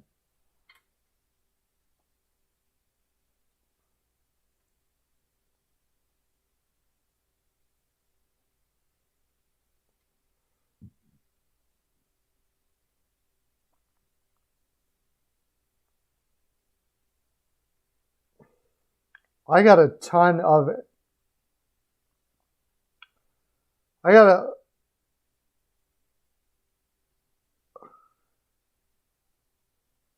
Listen to this. Okay, I'm going to read off some of the things that they said in the Ottawa one that I posted. This is what Ottawa Senators fans said about our video that I posted on Ottawa groups. Okay. The Ottawa Senators were any smarter tried this. Most of them can't write with their save their lives, especially when they're angry. The Ottawa Senators were, I think they meant to say, if the Ottawa Senators were any smarter, they tried this effing guy because he doesn't want to play here. He's proved, trade. They would trade this guy because he doesn't want to play here. He's proved it, did his time, and he just wants a couple of I think he says year contract now. He wants to be an unrestricted free agent or whatever, but let him go. He is at the Easter Bunny, no effing good anyways. What? Yeah, of course, Ottawa fans now think that Brady Tkachuk is no good now. Of course. Well, not all of them, but this one. Anyways, you got more for a trade him to Buffalo than you will get Jack Eichel, for sure. He just assumes for sure you're going to get Jack Eichel if you trade Brady Tkachuk.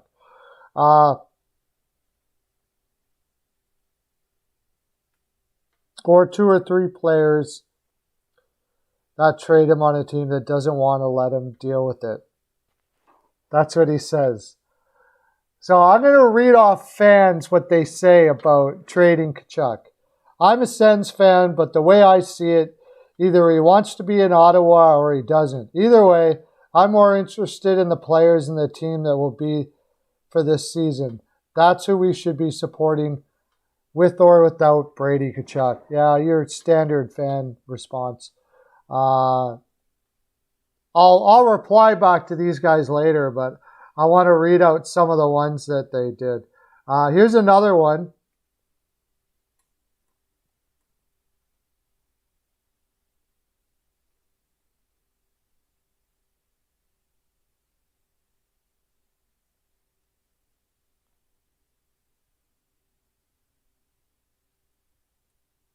Let him sit out this season, no play, no pay, and trade him for a team player, not a me player. $8 million a year for a hot dog, 56 points.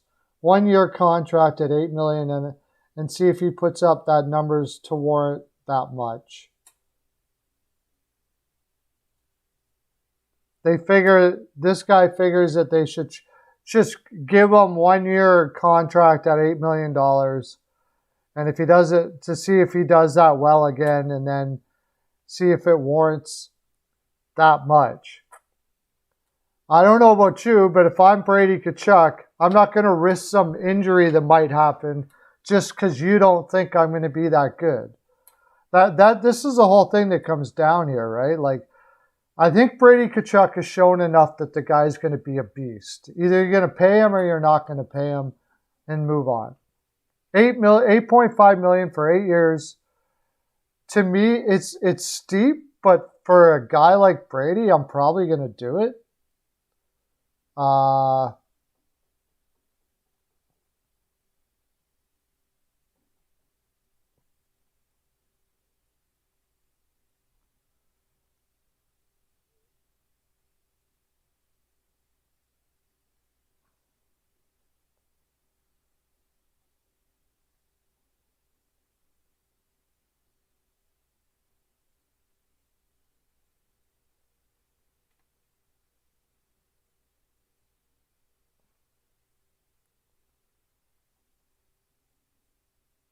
Let me see what else I got here.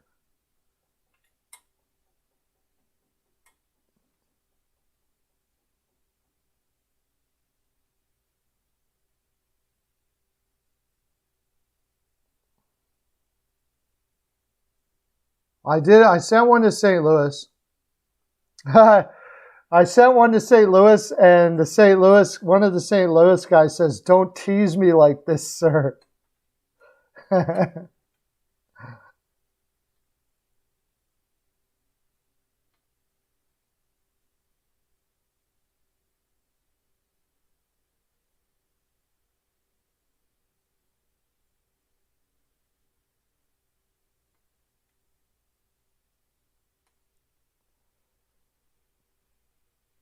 Hey, how you doing?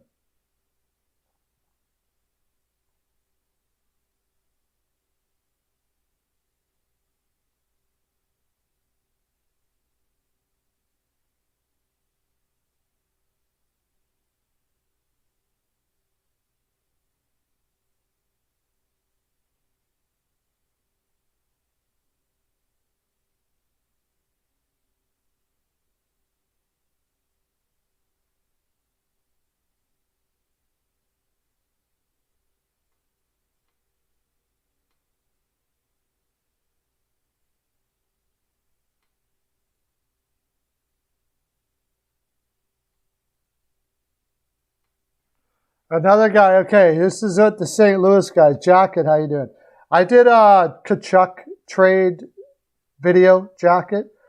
And by the way, if you want to put 1 to 100 for Hines in Nashville, let me know. We need one more so we can average it out. But I sent the video to St. Louis, and I believe the deal that I gave for St. Louis was, one person said, or Lauren said O'Reilly, right, Lauren? I did that, but I said my deal for him was Thomas, Sundqvist, what was it? A first rounder and a prospect.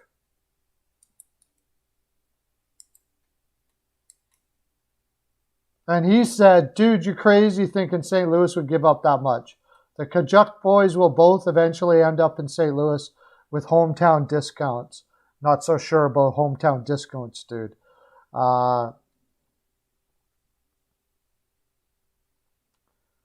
I'm going to tell him. He thinks that the Tkachuk's going to take a hometown discount to be in St. Louis. If I know anything about the Tkachuks, there ain't no discounts to stay.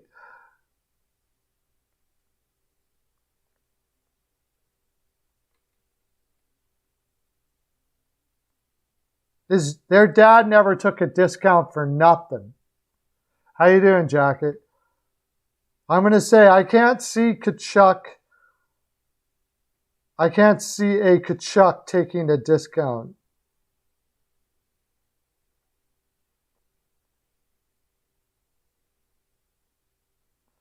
But I for sure. But I do think they will be there.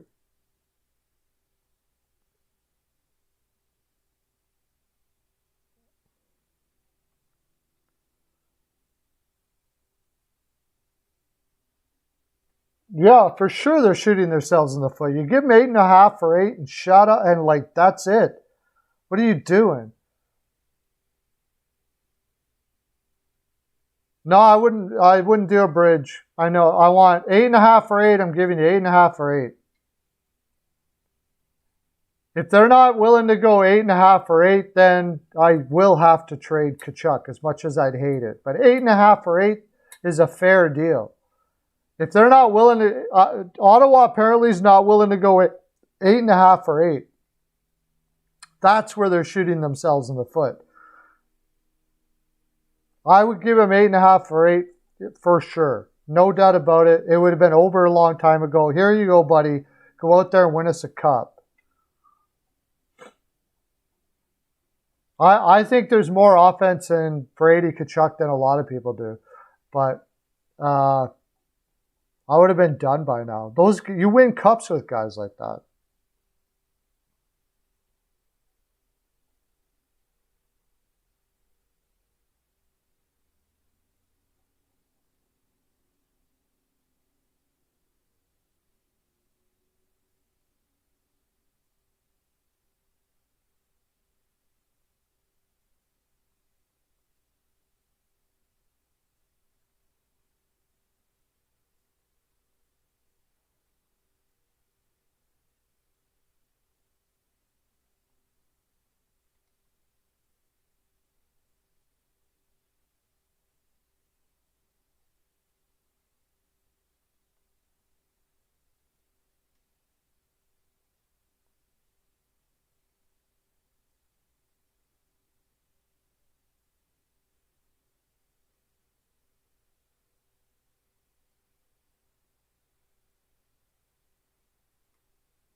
He hasn't won any cups. I don't care.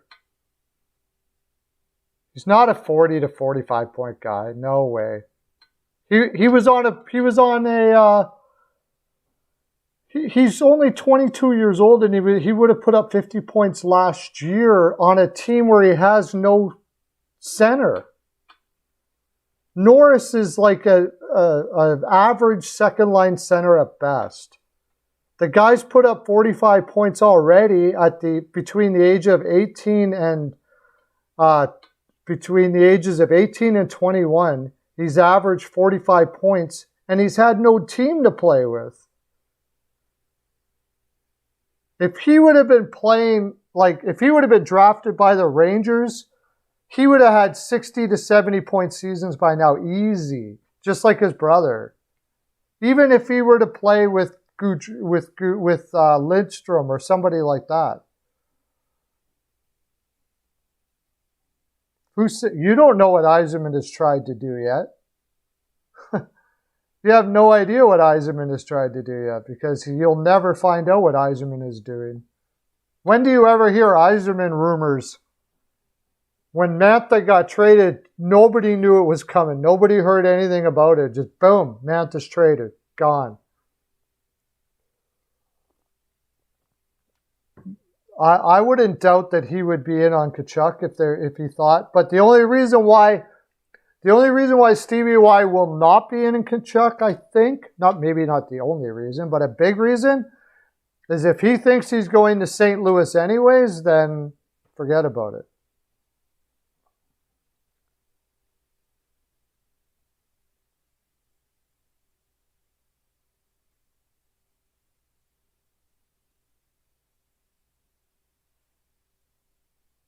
That's the other thing. You're looking at what he's going to be 4 years from now, 5 years from now. Is he going to be worth $8 million or $8.5 million? I believe so.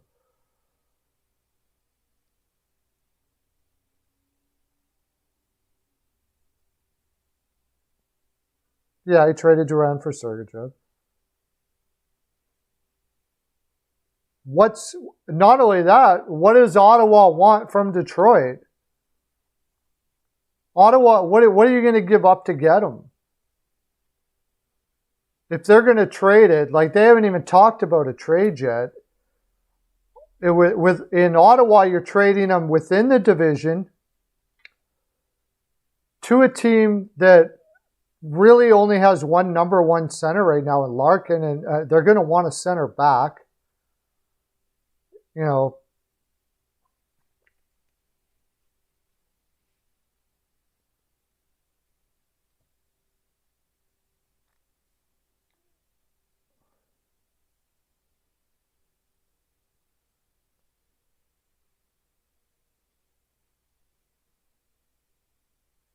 $8.5 for 8. I would pay him $8.5 million for 8. That's what he wants. I would just give it to him. And I don't do that for everybody, but for a guy like him, I would. I'd take my chance on that. You're going to have to take a chance somewhere down the road here. If you want to have a guy like that, yeah, then the whole thing comes up is that, okay, the way he plays, he's probably going to get injured. Okay, well, you don't want a guy who plays like that? Because that's just the risk you take. Are you going to win cups with Brady Tkachuk over who you're going to get in return for Brady Tkachuk? Yeah, Svech took a beefy deal there. That was a sweet contract. I don't know what they did to zone him into 7.7 for 8, but you know, I don't put him down, Svech, for doing what he did, but I think he could have got more. But it all depends on the personality and the team. I mean, the Tkachuks have always been union guys, trying to get as much money as they possibly can. Keith Tkachuk was a big union guy for years. I think he still is part of the union for the NHL. So they're going to be looking like, when they drafted Brady Tkachuk, they should have known you're not going to be getting a discount from Brady Tkachuk, or Matthew for that matter. Both of them the same thing. They're going to follow what their old man tells them to do. So if you didn't like paying him, then you probably shouldn't have drafted him. Now you have, so you got to pay him. You're just being silly. You're like, it's Ottawa is looking really stupid here. Really stupid.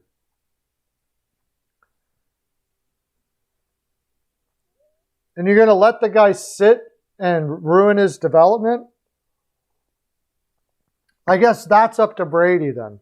What they're doing is they're pushing the envelope. So, because the longer he sits, the lower his trade value gets too. So it's like a big tug of war. The longer he sits, the harder it is on his development for himself. And the longer he sits, the less trade value that Brady Tkachuk's going to have. So I don't know. In this situation, I think this shouldn't have been a surprise to Ottawa.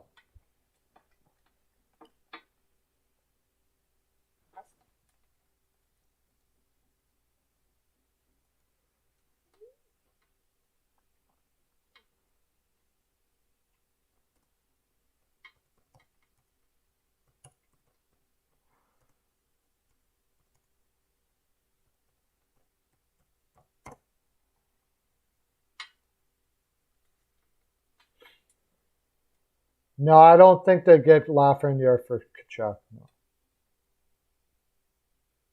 Lafreniere is one of the few players I wouldn't trade for Tkachuk. Because Lafreniere's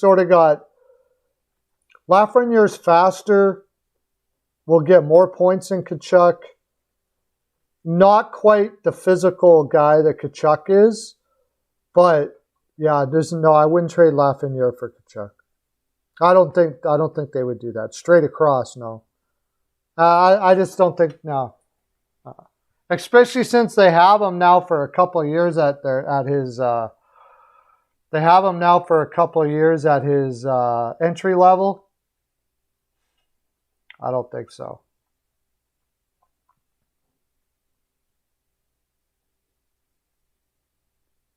I don't think Tkachuk makes much sense for the Rangers. The big team for me that I think would be all over it would be LA. I think LA is keeping a very close. I think LA has really been talking to Dorian a lot. Has told Dorian, don't trade him until you've talked to us. Because LA is not in desperate need, but if he would be perfect for that team. Absolutely perfect. They don't really have a winger that plays like him right now.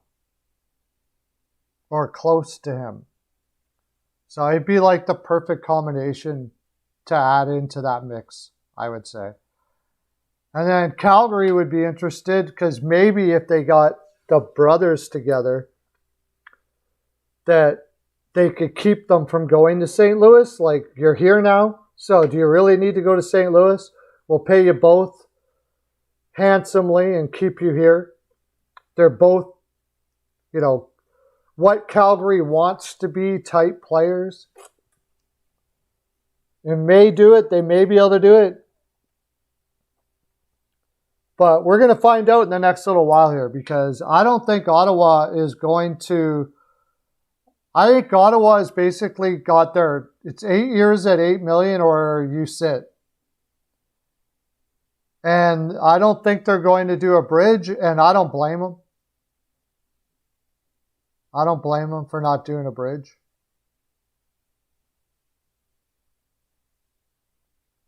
Now, on the Tkachuk side of things, if they do a bridge, and that might be the other problem, is the type of bridge it's going to be. Because if he only wants a bridge that leads him right to free agency, that pretty much tells you that he doesn't want to be there. And then you're going to have to trade him anyways and have even less value because it's going to be the closer he gets to being a free agent, the less value he's going to have. What's he, 22? I think he's got 4 years before he becomes a UFA. So if I'm going to do a bridge at all, I would do 2 years at like 6.5 or something like that. And Tkachuk might be, you could basically work that and say, if at the end of 2 years you're not able to go long with us, then we'll look at trading you.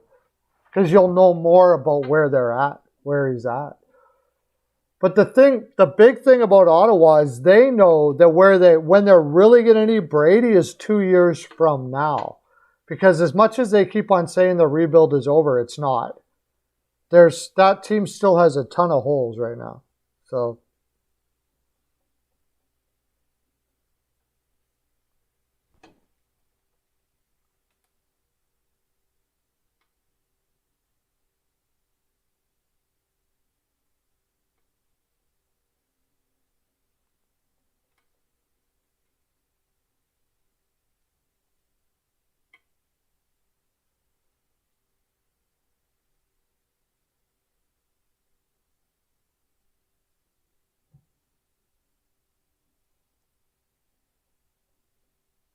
okay, Jacket, so what are you saying? He wants more than that.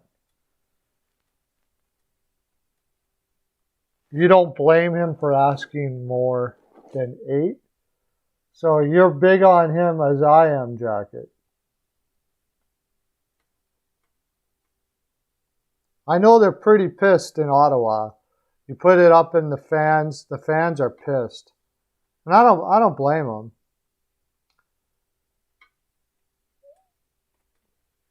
What would you pay for him to keep him there? I put mine out. What would you guys pay him to keep him there? What's the max? Because I mean, and then you think about some of the deals. Well, we thought about some of the deals that you're going to make to get him. How much are you going to pay him? I know, like, people are. Who thinks he's a 45-point player? Then I guess you don't want to give him $8.5 million for 8 if he's going to be a 45-point player. Because as much as I love his heart and his desire, yeah, I wouldn't go that high. $9.5 million, that's a little high. Max for me is 8.5. I give him 8.5 for 8. I think he'd sign an 8.5. I think that they're 8.7, yeah. We're talking about Brady Tkachuk. I like Brady Tkachuk, but 9.5, that's a little steep. Maybe if you give him, maybe after you give him a 2-year bridge and he puts up like the numbers that we know he's going to do, then okay. But I think he would sign an 8.5. I think the problem is they won't go over 8. 9 million max, yeah. Yeah, 9 million is a lot. If he was pushing 9 million, that's getting a little more risky. 9 million. But from what I'm hearing, 8.5 will do it. So I would do 8.5 for 8. Now, like, it would have been already done already.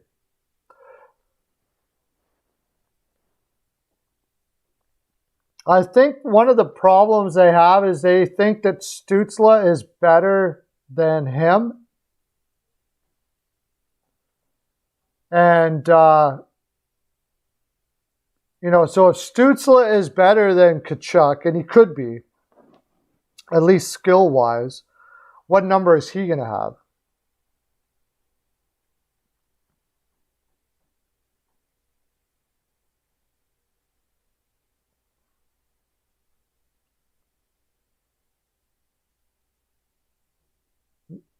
No, 8.5 to 9 for sure. He should be saying, if they were offering 8.5 to 9 or 8.5 or whatever, which I hear they're not, and he's turning that down, then I'm on the other. Then I'm starting to get where it's like, okay, that's enough. Yeah, I have no choice but to trade you. It sucks.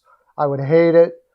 I would absolutely hate it, but I'd have no choice. If you're not willing to take 8.5 to 9, that's more than fair, I would say. More than fair. That's basically telling me you don't want to play in Ottawa, but you just don't want to admit it. if you're not willing to take that. And maybe that is the case. Like, the whole thing has been going on now for a while that he was going to play in St. Louis. Well, I mean, that Matthew was talking about playing in St. Louis. They haven't re-signed Matthew Tkachuk yet either. So there could be truth to that rumor.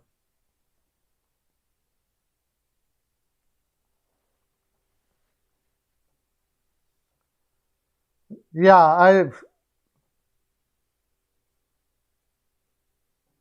I love his game, but I do have some questions of whether he can be that 80-point guy or 70-point guy or something like that. Like, I think he's more like a 25 and 60 to 65 point guy, or 30 and 65. And those numbers themselves don't give you really 9. But when you add in all of his intangibles and the way that he's just ferocious out there, man.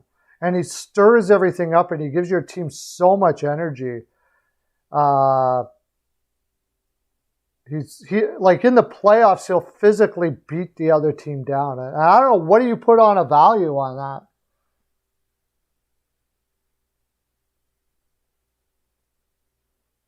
Yeah, for sure. What do you put as a value on a guy that can seriously beat down the opposition?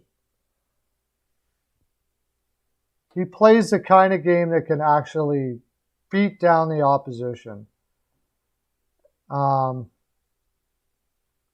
Hey, Hockey News Reports, how you doing, buddy? We're talking about Tkachuk. We're talking about Tkachuk a lot right now, which is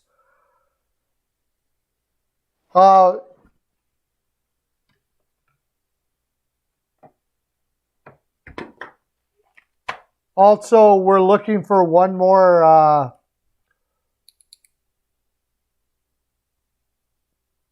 between 1 and 100 for Hines in order for as a coach. We're looking for one of those.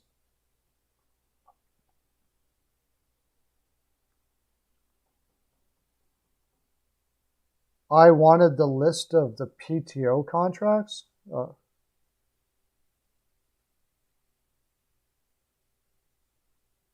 that's the big question. You know, that really is, if he's not willing to do 8 years at all, like, we don't even know that. If he's not willing to do 8 years at all, like we were just talking about, if he's not willing to do 8.5 to 9 for 8, then you got to trade him, I guess, yeah. If he's just bound determined he's going to play for the Blues and that's it, you got to trade him. And that's going to decrease his value quite a bit, for sure.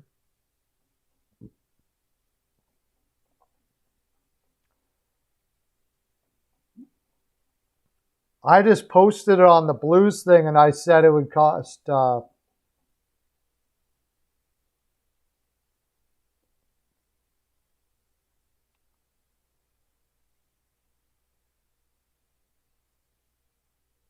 do I think they would be... I don't think they'd be happy with 5. Maybe 7.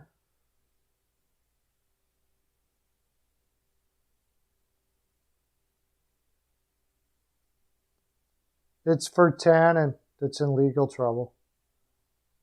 Looks like he might have to play in the KHL.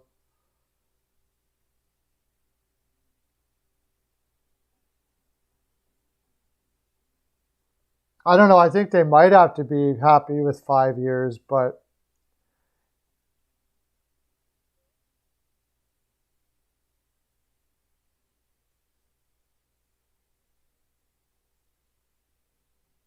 oh, Vatanen is going to go play in Europe. Yeah, he's not playing in. It's not because he's in trouble. He's going to play. He's going to go play in Europe somewhere.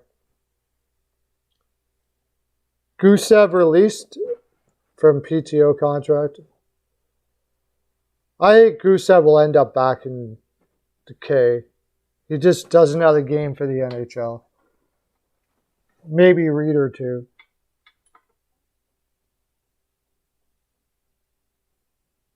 Nah, he's lost a lot, man. Lauren, I don't know what happened, but he's lost a lot.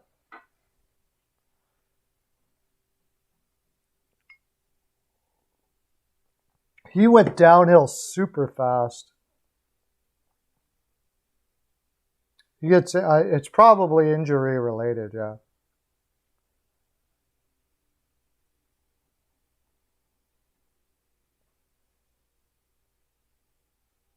He did have a series of injuries, and then after that, he was pretty much no good anymore. You got traded from LA for Henrique. They must have knew. I think they knew something then. I think the Kings knew something about his injuries and that he was going to be. I think they knew something then.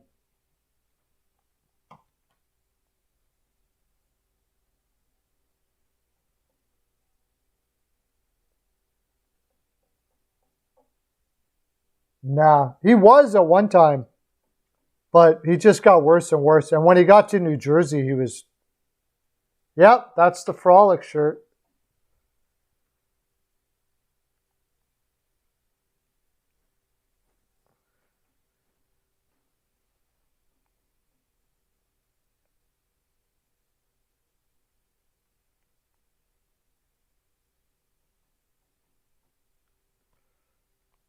The Frolic shirt.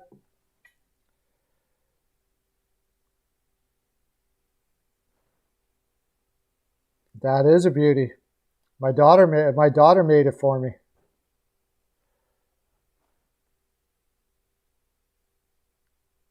So we'll see. Let's see what else. I was going to tell you. So tell me what you think of this H&R.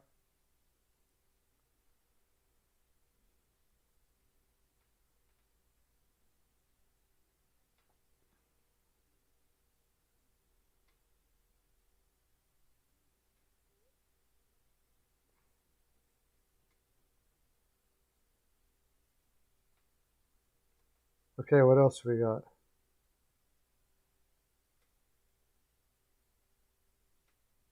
They think that the Ottawa fans think that they're going to get Jack Eichel out of Tkachuk, and I could actually see that. I think Buffalo could do worse than get Tkachuk from Ottawa. But the problem is, again, if he's going to go to Buffalo anyway, or if he's going to go to St. Louis anyways, is it worth doing that deal? Like, if he's not, just like Eichel, nobody's going to trade for Eichel until they know they have some medical reports and know what he's going to, have an idea about how well he's going to be able to recover. Nobody's going to trade for Brady Tkachuk until they know they've got an 8-year contract with him, I believe.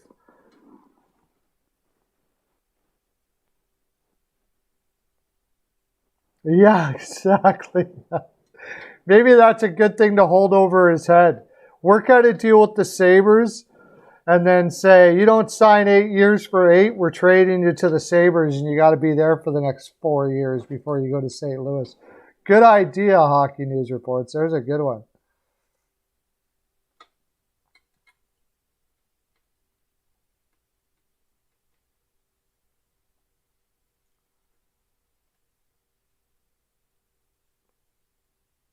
I'm sending that to them right now.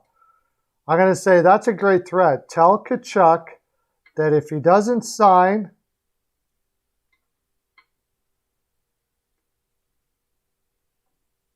eight for 8, we are going to trade you to Buffalo.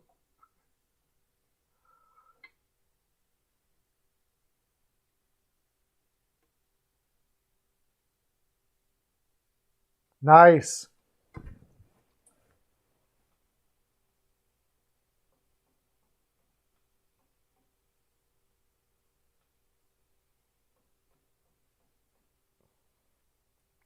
Oh yeah, you'll like Cole. Cole's a good hard grinding 5'6" guy.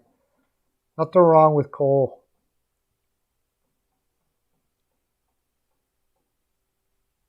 Yeah, that's right. Every time your RFA wants to take you to task, tell them, okay, we're going to trade you to the Sabres. And it won't be long before you can tell them you're going to trade them to Vancouver, I think, the way they're going.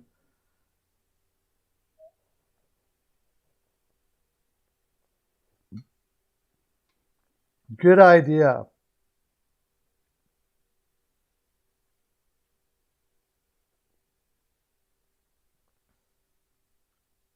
Oh, yeah, this is what a guy said. I had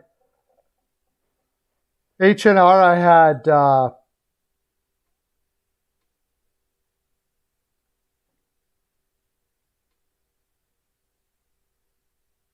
Sundqvist, Thomas, a first rounder, and a prospect, which would be a late first for Tkachuk. And he said, dude, you're crazy thinking St. Louis would give up that much. The Tkachuk boys will both eventually end up in St. Louis with a hometown discount. I don't think the Tkachuks take a hometown discount for anyone. You think Cairo or Thomas?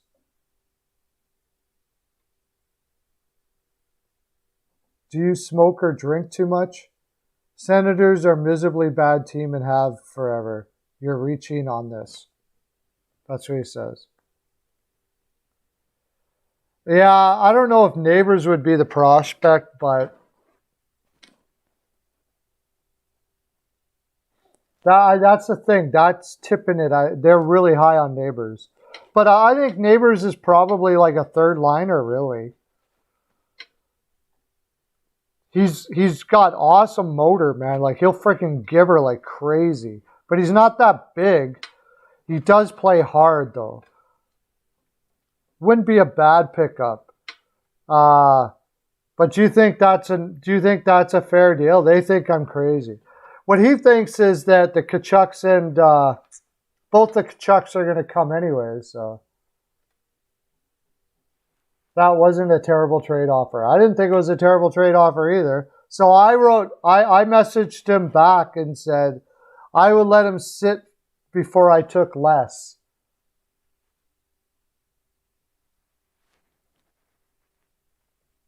Did I see your comment on Dubas and Nylander?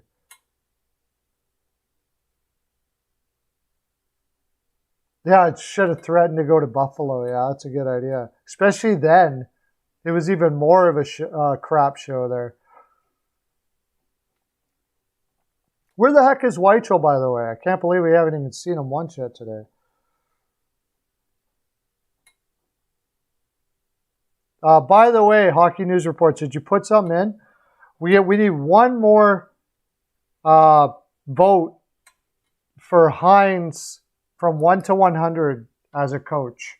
So we can go on to, I guess, New Jersey probably.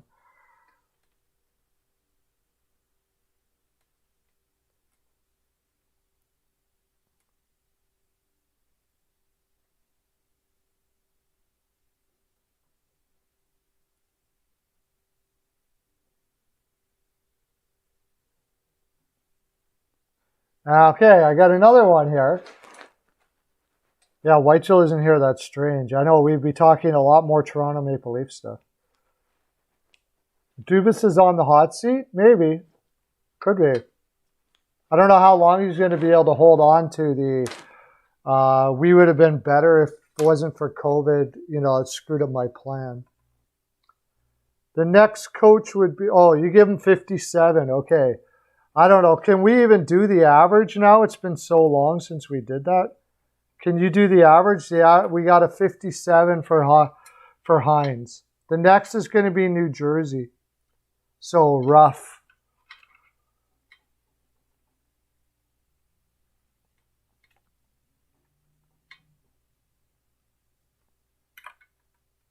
Okay, I got an answer from somebody different. I think Brady comes to the Blues freely after a bridge deal.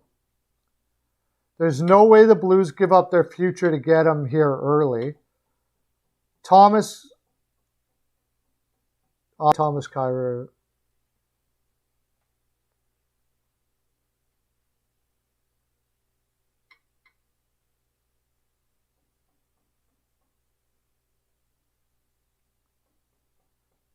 They always misread your trades. He said Thomas, Kyrou, and Neighbors. No, I didn't say that.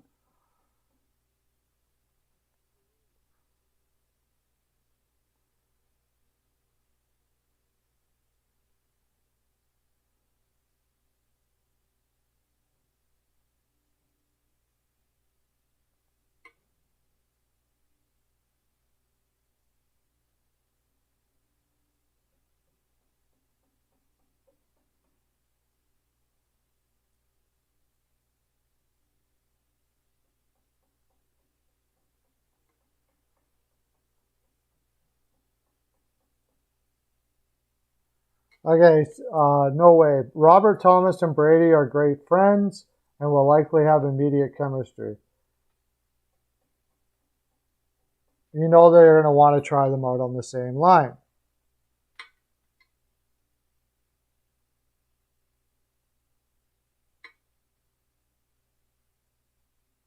.64 average for Hines. Would you break up the core? I would break up the core already. I would have already broke up the core. I would have been trading Marner long time ago. I would have been trading Marner before they signed Marner. I wouldn't have taken, I wouldn't have got Tavares. I would have kept Marner and built around those guys. I wouldn't have got Tavares. So would I now? I think you have no choice. We'll see what happens here, I guess, with their grab bag group of people that they got out of the bargain basement. If, you know, Bunting and those guys can do a surprise and to go cray-cray. And it's possible. I thought they did a really good job picking up those guys. But does that mean I still say it's very a low percentage that it's all going to work out?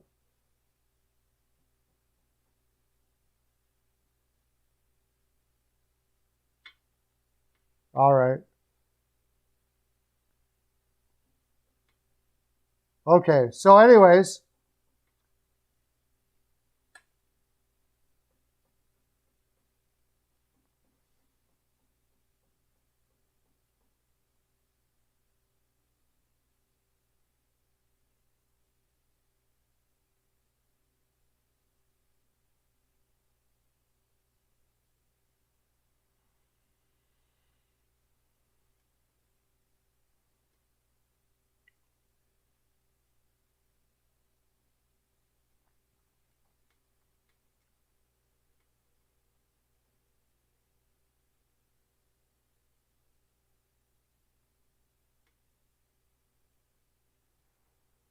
I'm trying to answer this guy here. Sunquist.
Leafs just show off in preseason. Preseason means nothing, like I've mentioned here several times.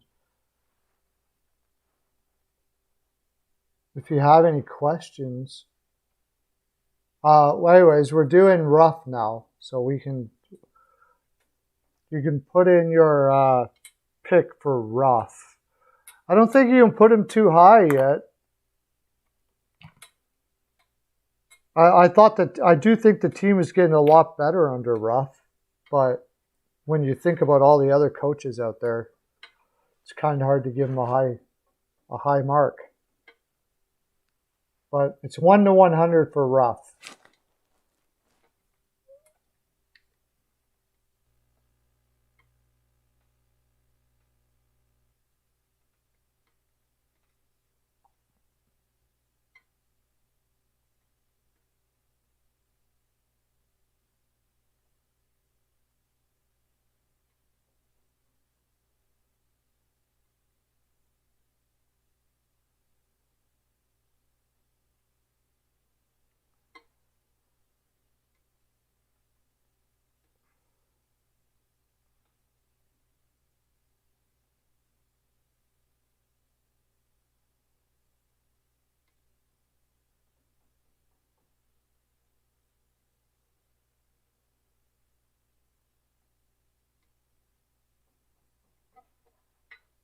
It's a little rough, yeah, for sure.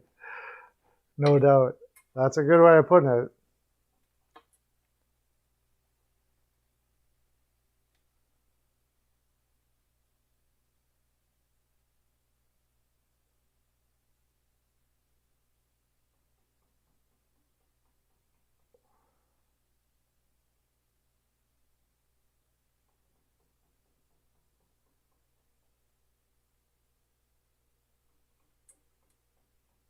And they all said rough. They're not rough fans. I think they could have a really good season, in all honesty. I have higher confidence in New Jersey this year than most, though. For sure. 75, eh? Wow.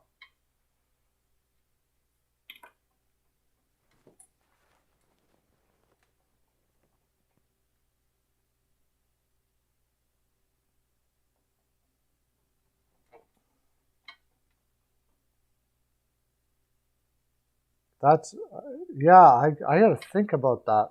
Rough. I think he's done a good job. But the hard part with me is there's so many great coaches. Like Kyle 71. All right, I'll go right in between that with you guys.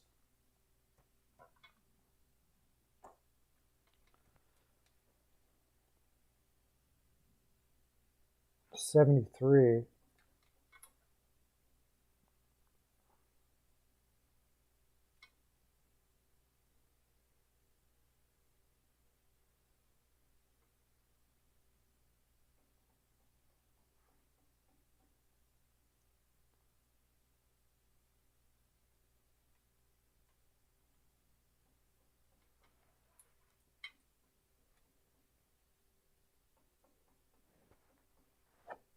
I can't wait till I get more answers back from. Oh, 4 others commented. Lots of people. Okay.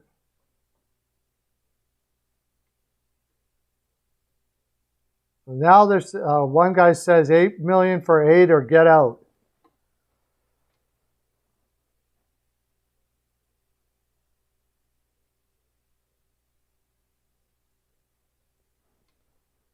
Yeah, he's always going to be harmed by the Dominic Hasek factor.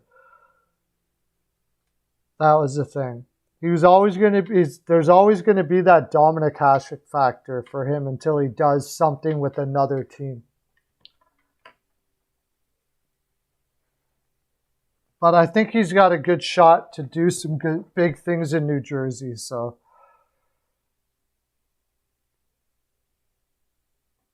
I think he's got a good shot. He's got a good young team there, a good goaltender, and especially when getting Bernier.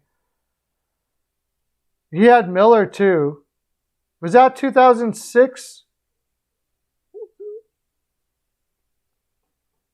Wasn't 2006 the year they went to the finals? That he had Hasek then.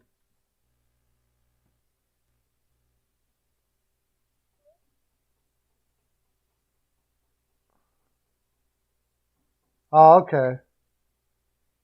Miller was a great goaltender too, but where did they get to in that year? I don't even remember. I know that they didn't make it to the finals. They must have made it to the conference semis or something like that. Didn't they have my timeline? If my timeline's right, didn't they have McGillney and LaFontaine at that time?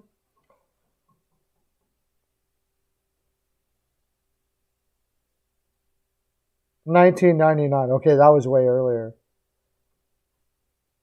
Okay, so they didn't have McGillney and Did they have McGillney and LaFontaine after that? That would have been McGillney, LaFontaine.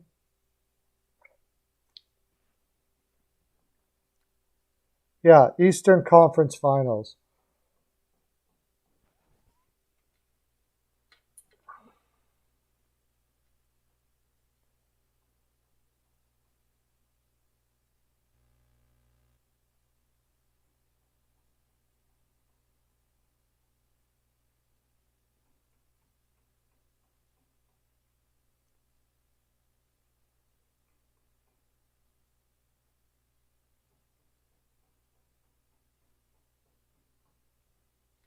Let me take a look at that roster.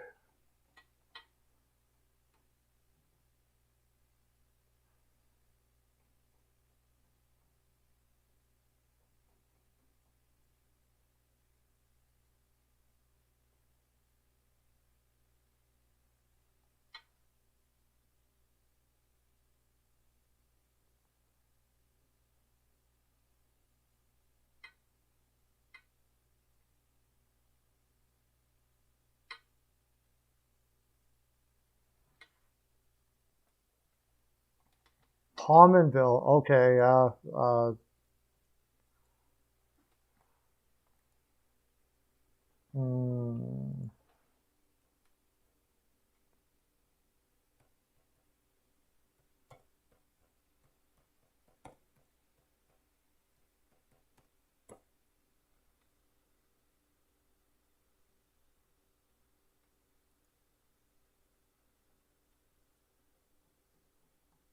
Oh yeah, they had Briere,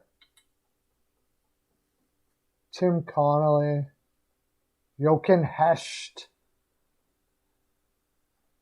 Maxima Finneganov.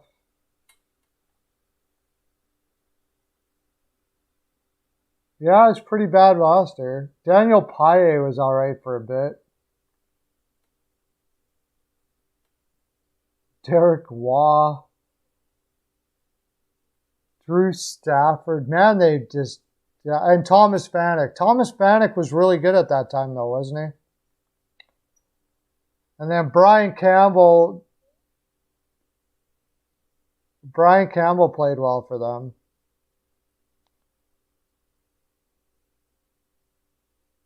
Teppo Numminen. Yeah, not a great roster, though, that's for sure. A young Andrei Sekera and Yaroslav Spacek. Martin Biron and Ryan Miller. And Ty Conklin.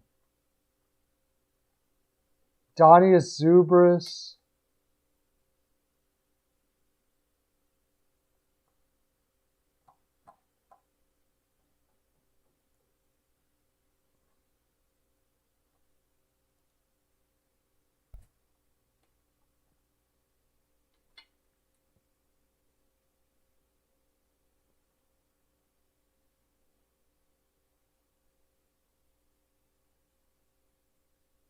Oh, yeah. That was, the Broad Street Bullies at the time. Well, not really, but... Yeah, Philly went to the finals that year, and then they got spanked because they had no goaltender. It was like Boucher.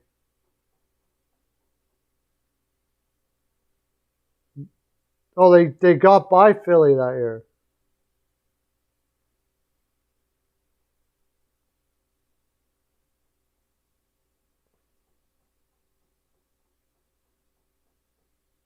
Yeah, I don't know why I can't remember that year. 2006. How old was I? 92. I was 24. Oh, that's why.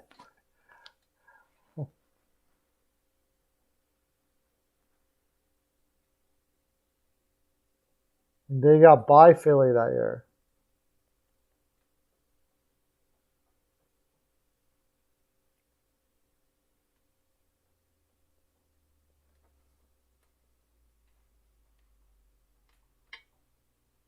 Oh, that's right, because Carolina won. They took them to 6 or 7. That's right, Carolina won. Carolina had a pretty easy route there.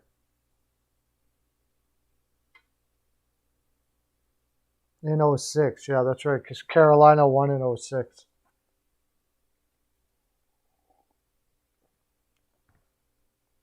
Well, it's just you and me here right now, Lauren, so I'm going to go. I'll be right back. I'm going to go to the washroom.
Uh,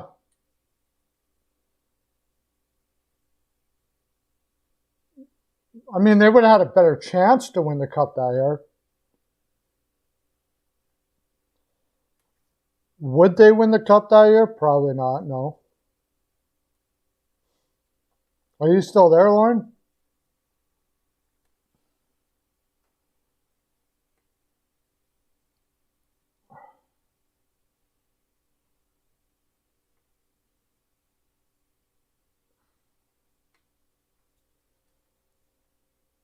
Okay, good. Oh, my concurrent viewer thing is not working properly. The Mercer's here too. They would have had a better chance, but would they have won? I don't know. If it wasn't for Chris Pronger, they're not even close to being there. Forget about Rolison. Forget about Rolison. If you were to take Carolina's best defenseman, trade him for Chris Pronger, Edmonton wouldn't even have been playing in the finals that year. They got so lucky. They got Pisani couldn't help but score. He had like a 65% shooting. Yeah. He had about a 65%. Chris Pronger, I've had arguments with people.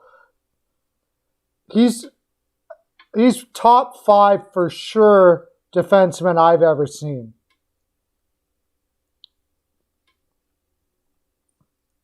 Chris Pronger, like, Chris Pronger pretty much brought him to the final. He was their defense that year. Chris Pronger was Edmonton's defense that year. He was insane. You couldn't get past him for nothing. Like, he was like what Hedman is today then. And more physical than Hedman. Maybe not quite as much offense, but not too far off. I think I would take Pronger over Hedman. I'm saying it right now. I think I would take Pronger over Hedman.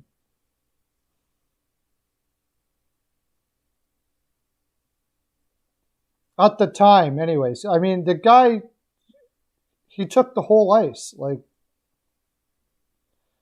he could play like 40 minutes, and when he was on the ice, it was next to impossible to get the puck to the net. Like, he was just amazing. I know, I used to be a Whaler, and I don't know what the hell they were thinking. It's close, yeah. It's very close. But I would take Pronger's physicality over Hedman. Hedman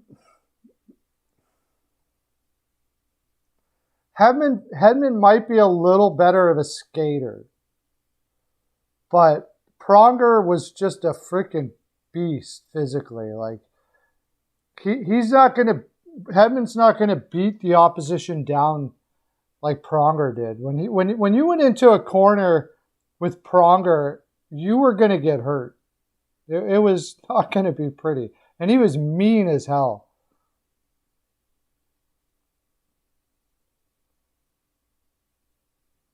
Yeah, with Anaheim. That had to be the best defensive pairing possibly of all time. Scott Niedermayer and Chris Pronger. What a freaking ridiculous combination that was.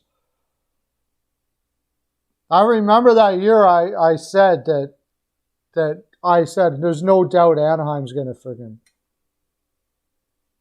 Nicholas Lidstrom. Yeah.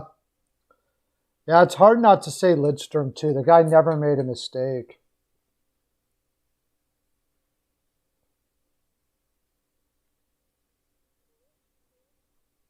The guy never made a mistake. He was slick. Yeah. He was better offensively than Pronger too. And he was no slouch physically too. He wasn't punishing, but he wouldn't back down from anybody. I think Makar will I think Makar will be up there with all the guys we were just talking about. Yeah, I didn't see Bobby Orr play. That would have been cool to see Bobby Orr play for sure.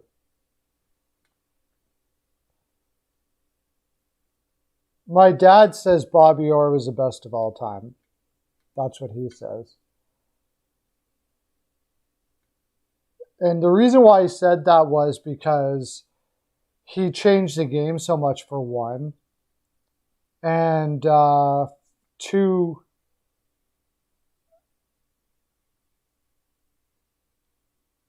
secondly, he was the best offensive and defensive player for so long. Like, he was the best player offensively and defensively in the league for like several years. And nobody can really say that. Sidney Crosby was one of the best defensive players, but at one time. But you might be able to make a case that he was that for 1 year.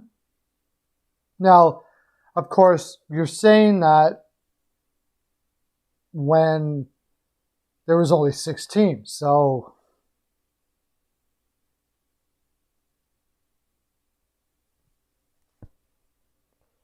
right now, I would probably take Cale Makar over Hedman because Cale Makar's younger. And I think Cale Makar will be more dynamic at the very least than Hedman ever was.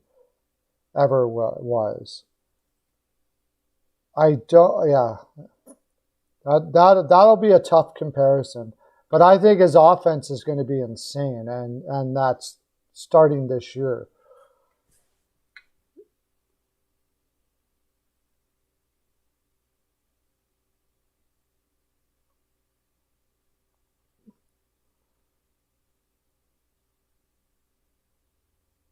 Of Pasta? You mean of Hedman? If Slavin was, more offensive, but he still, I still say he should have got a Norris, should get one Norris.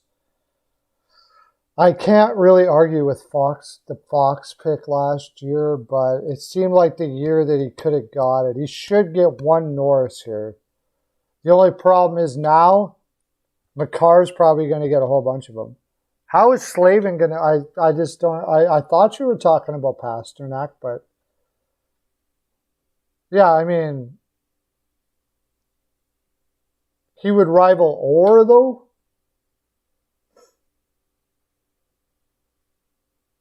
I suppose. I mean, he would be, I guess you could say the same for Hedman or, any super defensive defenseman like that, elite defensive defenseman.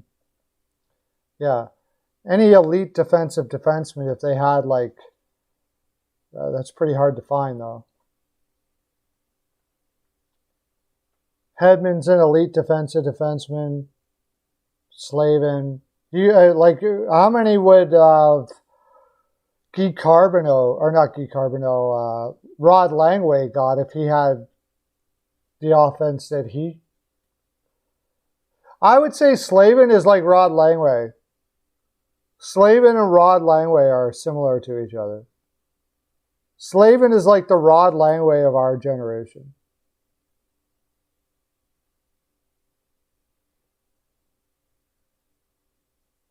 He puts up some decent offense. I would say he's the Rod Langway of our generation, though. And Rod Langway got one. But Rod Langway put more offense than Slavin did, but it was in a different era. Rod Langway probably would have had Slavin-like offense in this era, I would say. Somewhere around there. But talk about a defenseman like Lidstrom that never made a mistake. Never,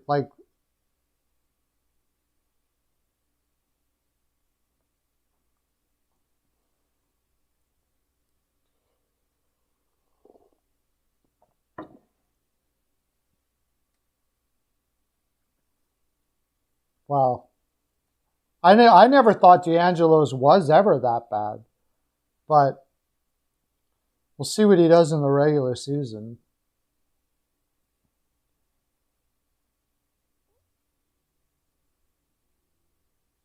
Can't really tell in preseason.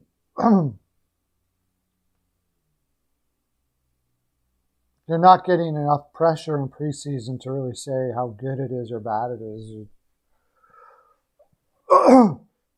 I don't. His offensive. The thing about guys like D'Angelo and guys like that, in order for them to play the offense they do, they play the offense that they do to get the offense. They're going to have to cheat. They have to cheat. As simple as that. I mean, there's very few players that can put up that kind of offense without cheating. A little bit, you know.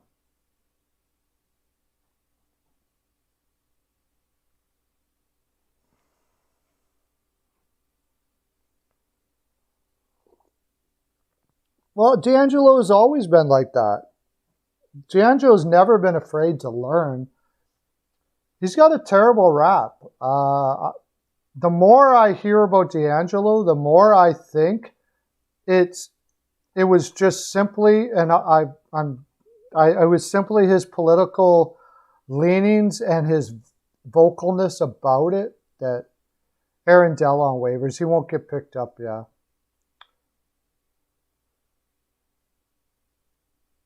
Yeah, so they're going to have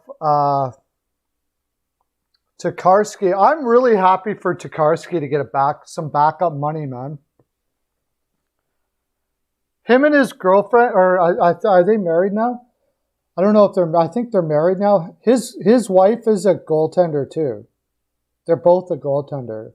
And I've seen lots of like YouTube stuff, and they are the nicest people you ever want to meet, man. Freaking, I don't know, there's something I just love about both of them. You just can't help but love them. Like, I'm so happy he's getting it. He's stuck with it all the way in the AHL, grinding it out, and I'm really happy for him to get backup money for another year. It's awesome.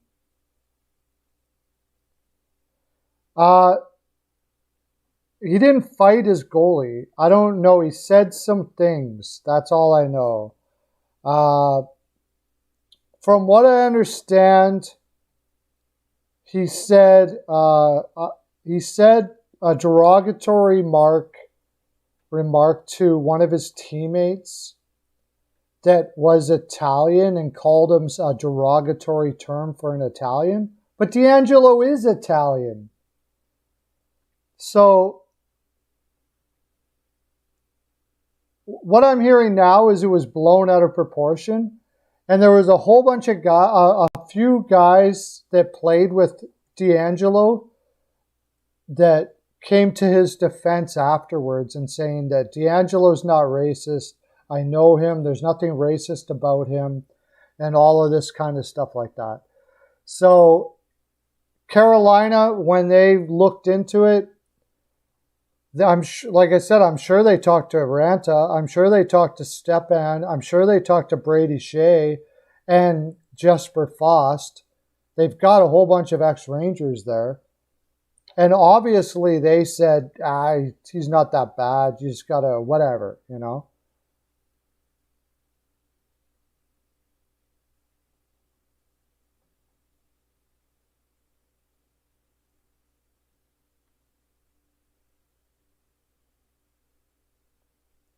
Perlo Elliott, how you doing, buddy?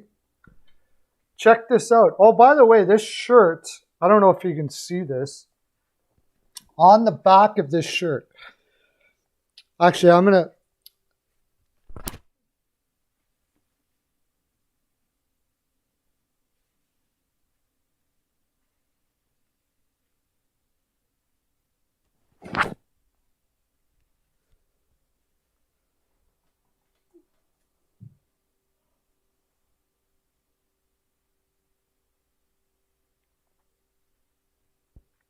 This is the back. I got it on the front. And it says Perlo Dance on it. Well, that's what you get for betting in preseason. Perlo dance. That's what you get for betting in preseason, Elliot. My gosh, you're a degenerate. You don't bet in preseason. Nobody knows who's going to win in preseason.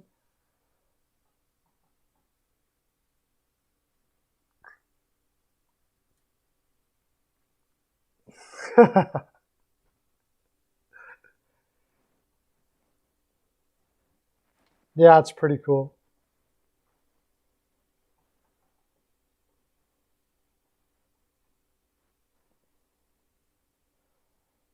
Yeah, that is, yeah, you don't bet in preseason. The only ones I would have bet in preseason were Seattle, because Seattle, they're going to have a little bit to play for. They're going to want to win. You know, it's just, I bet Seattle and Arizona, because everybody on Arizona's team are looking to make NHL contracts mostly. So they're going to be playing their balls off. They don't care if they piss people off because they hit them and stuff like that. They got to feed their families. I would have bet those are the two teams I would have went with. Maybe Blue Jackets too. Lauren, yes. You should bow down before Lauren.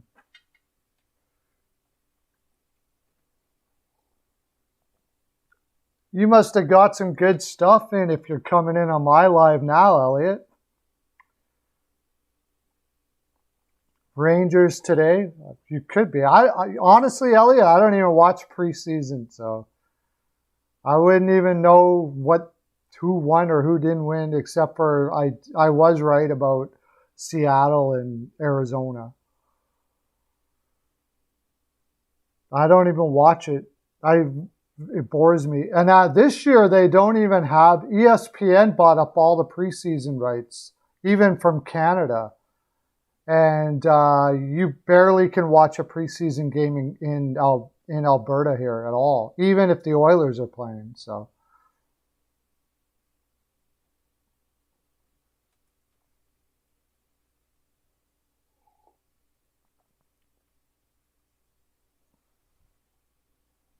Brett Sini on waivers, okay. Yeah, there's one of those guys that just can't make it every single year.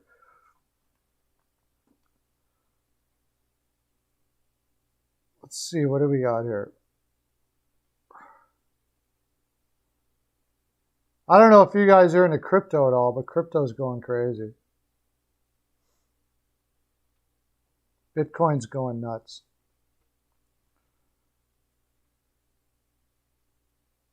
Brett Connolly has been assigned to the AHL.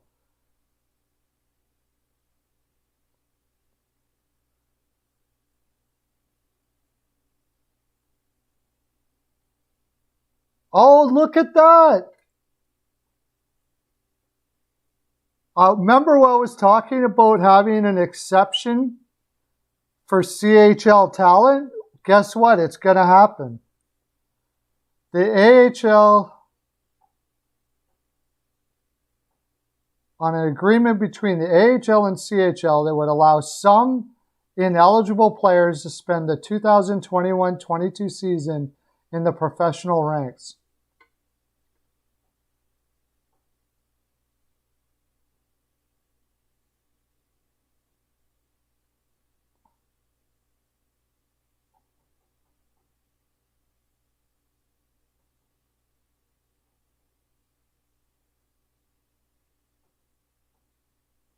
It's just a one-time thing, though. Michael Pizzetta. You put your life savings on Doge,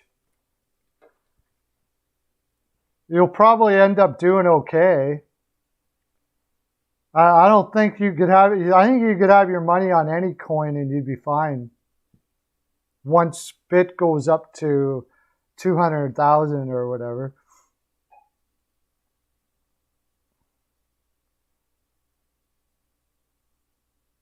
is what just now? Yeah, it's some weird thing. It says back in July, put on an agreement between the AHL and CHL that would allow some ineligible players to spend the 2021-22 season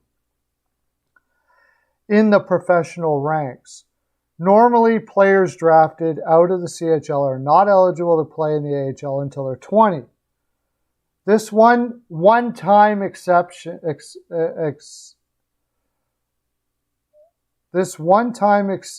would only come into effect for those players who took part in at least 20 AHL contests in 2020-21.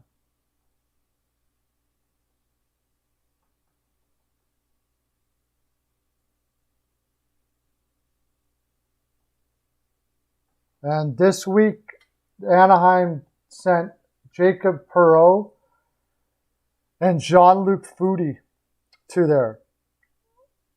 Neither would be able to report given the OHL seasons are about to start. In fact, Perreault's Sarnia Sting and Foudy's Windsor Spitfires are set to play each other tomorrow.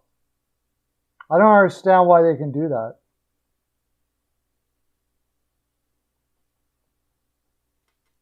The Flyers sent Tyson Furster to there too. I don't know how they get away with that.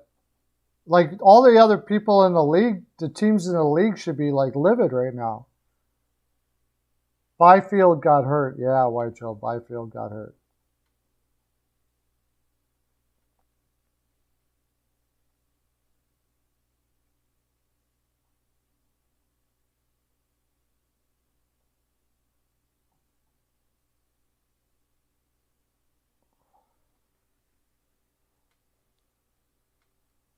I am really surprised that the teams are going to be allowing that to happen.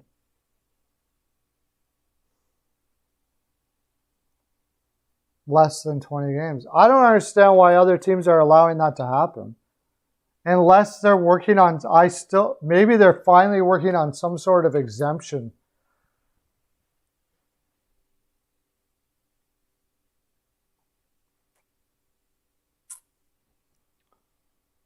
I don't know, but I have to imagine there's going to be some backlash from this.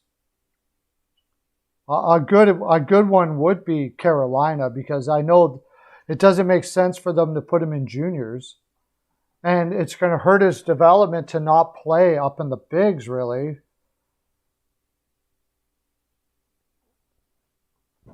Well, did it come out yet that it was... Did they prove it yet that he faked the COVID thing? Because if they do, he'll be in big trouble, all right? They might... San Jose might be able to call that a breach.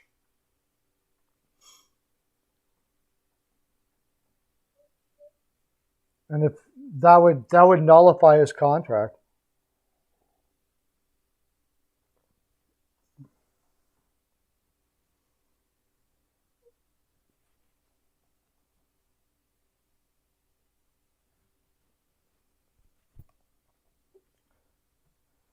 But I haven't heard that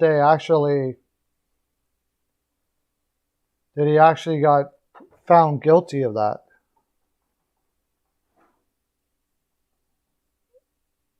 Do you guys know what that is?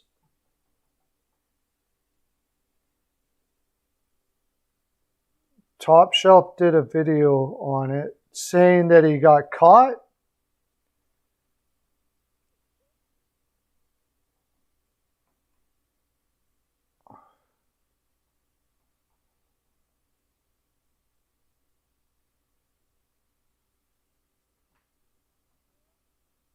Let me look up Evander Kane here and see what I can find.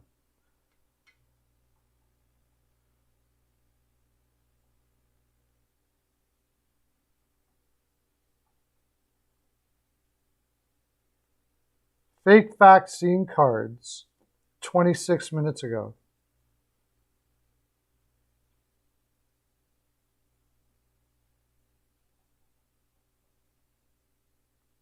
The person familiar with the investigation says that the league is looking into whether Kane submitted a fake card.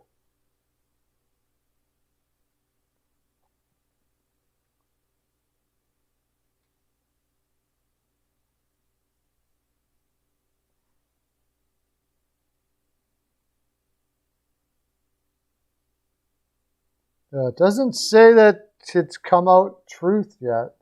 So I don't know where he...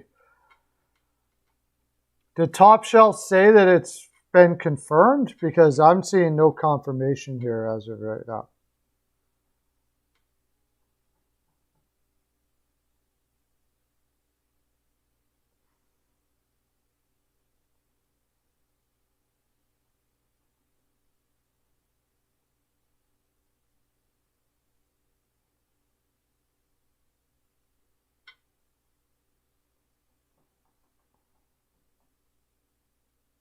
It just says that it's underway.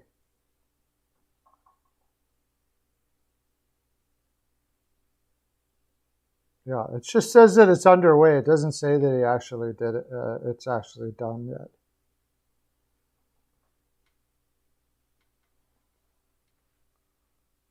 So I don't know how long it'll take to be underway, but...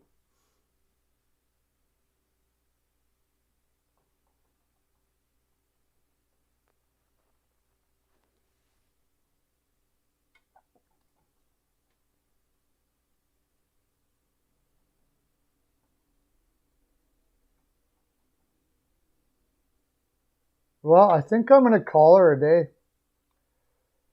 I'll be on tomorrow. I started at 12 today, so it's been like, 3 hours and 15 minutes. So that should be long enough. I think I'm going to take a little break now before I go pick up the little lady, clean up the kitchen a bit and stuff. Thanks for coming on, everybody. I'll see you tomorrow. I'll be on at 1 tomorrow. And, yeah. Thanks for coming on. It was awesome. Go check out that video I did. It's our video we did on the Tkachuk trades and stuff like that. Comment down in the comment section and all of that. Give some comments down in the comment section. Keep that ball rolling.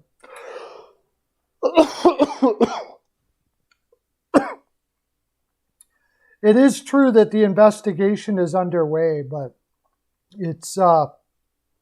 see, I'm losing my voice now. But nothing has been confirmed yet. So I'll talk to you tomorrow. Maybe we'll have more confirmation on that matter. Take care, John. See you, Lauren. Have a good one. Okay, bye.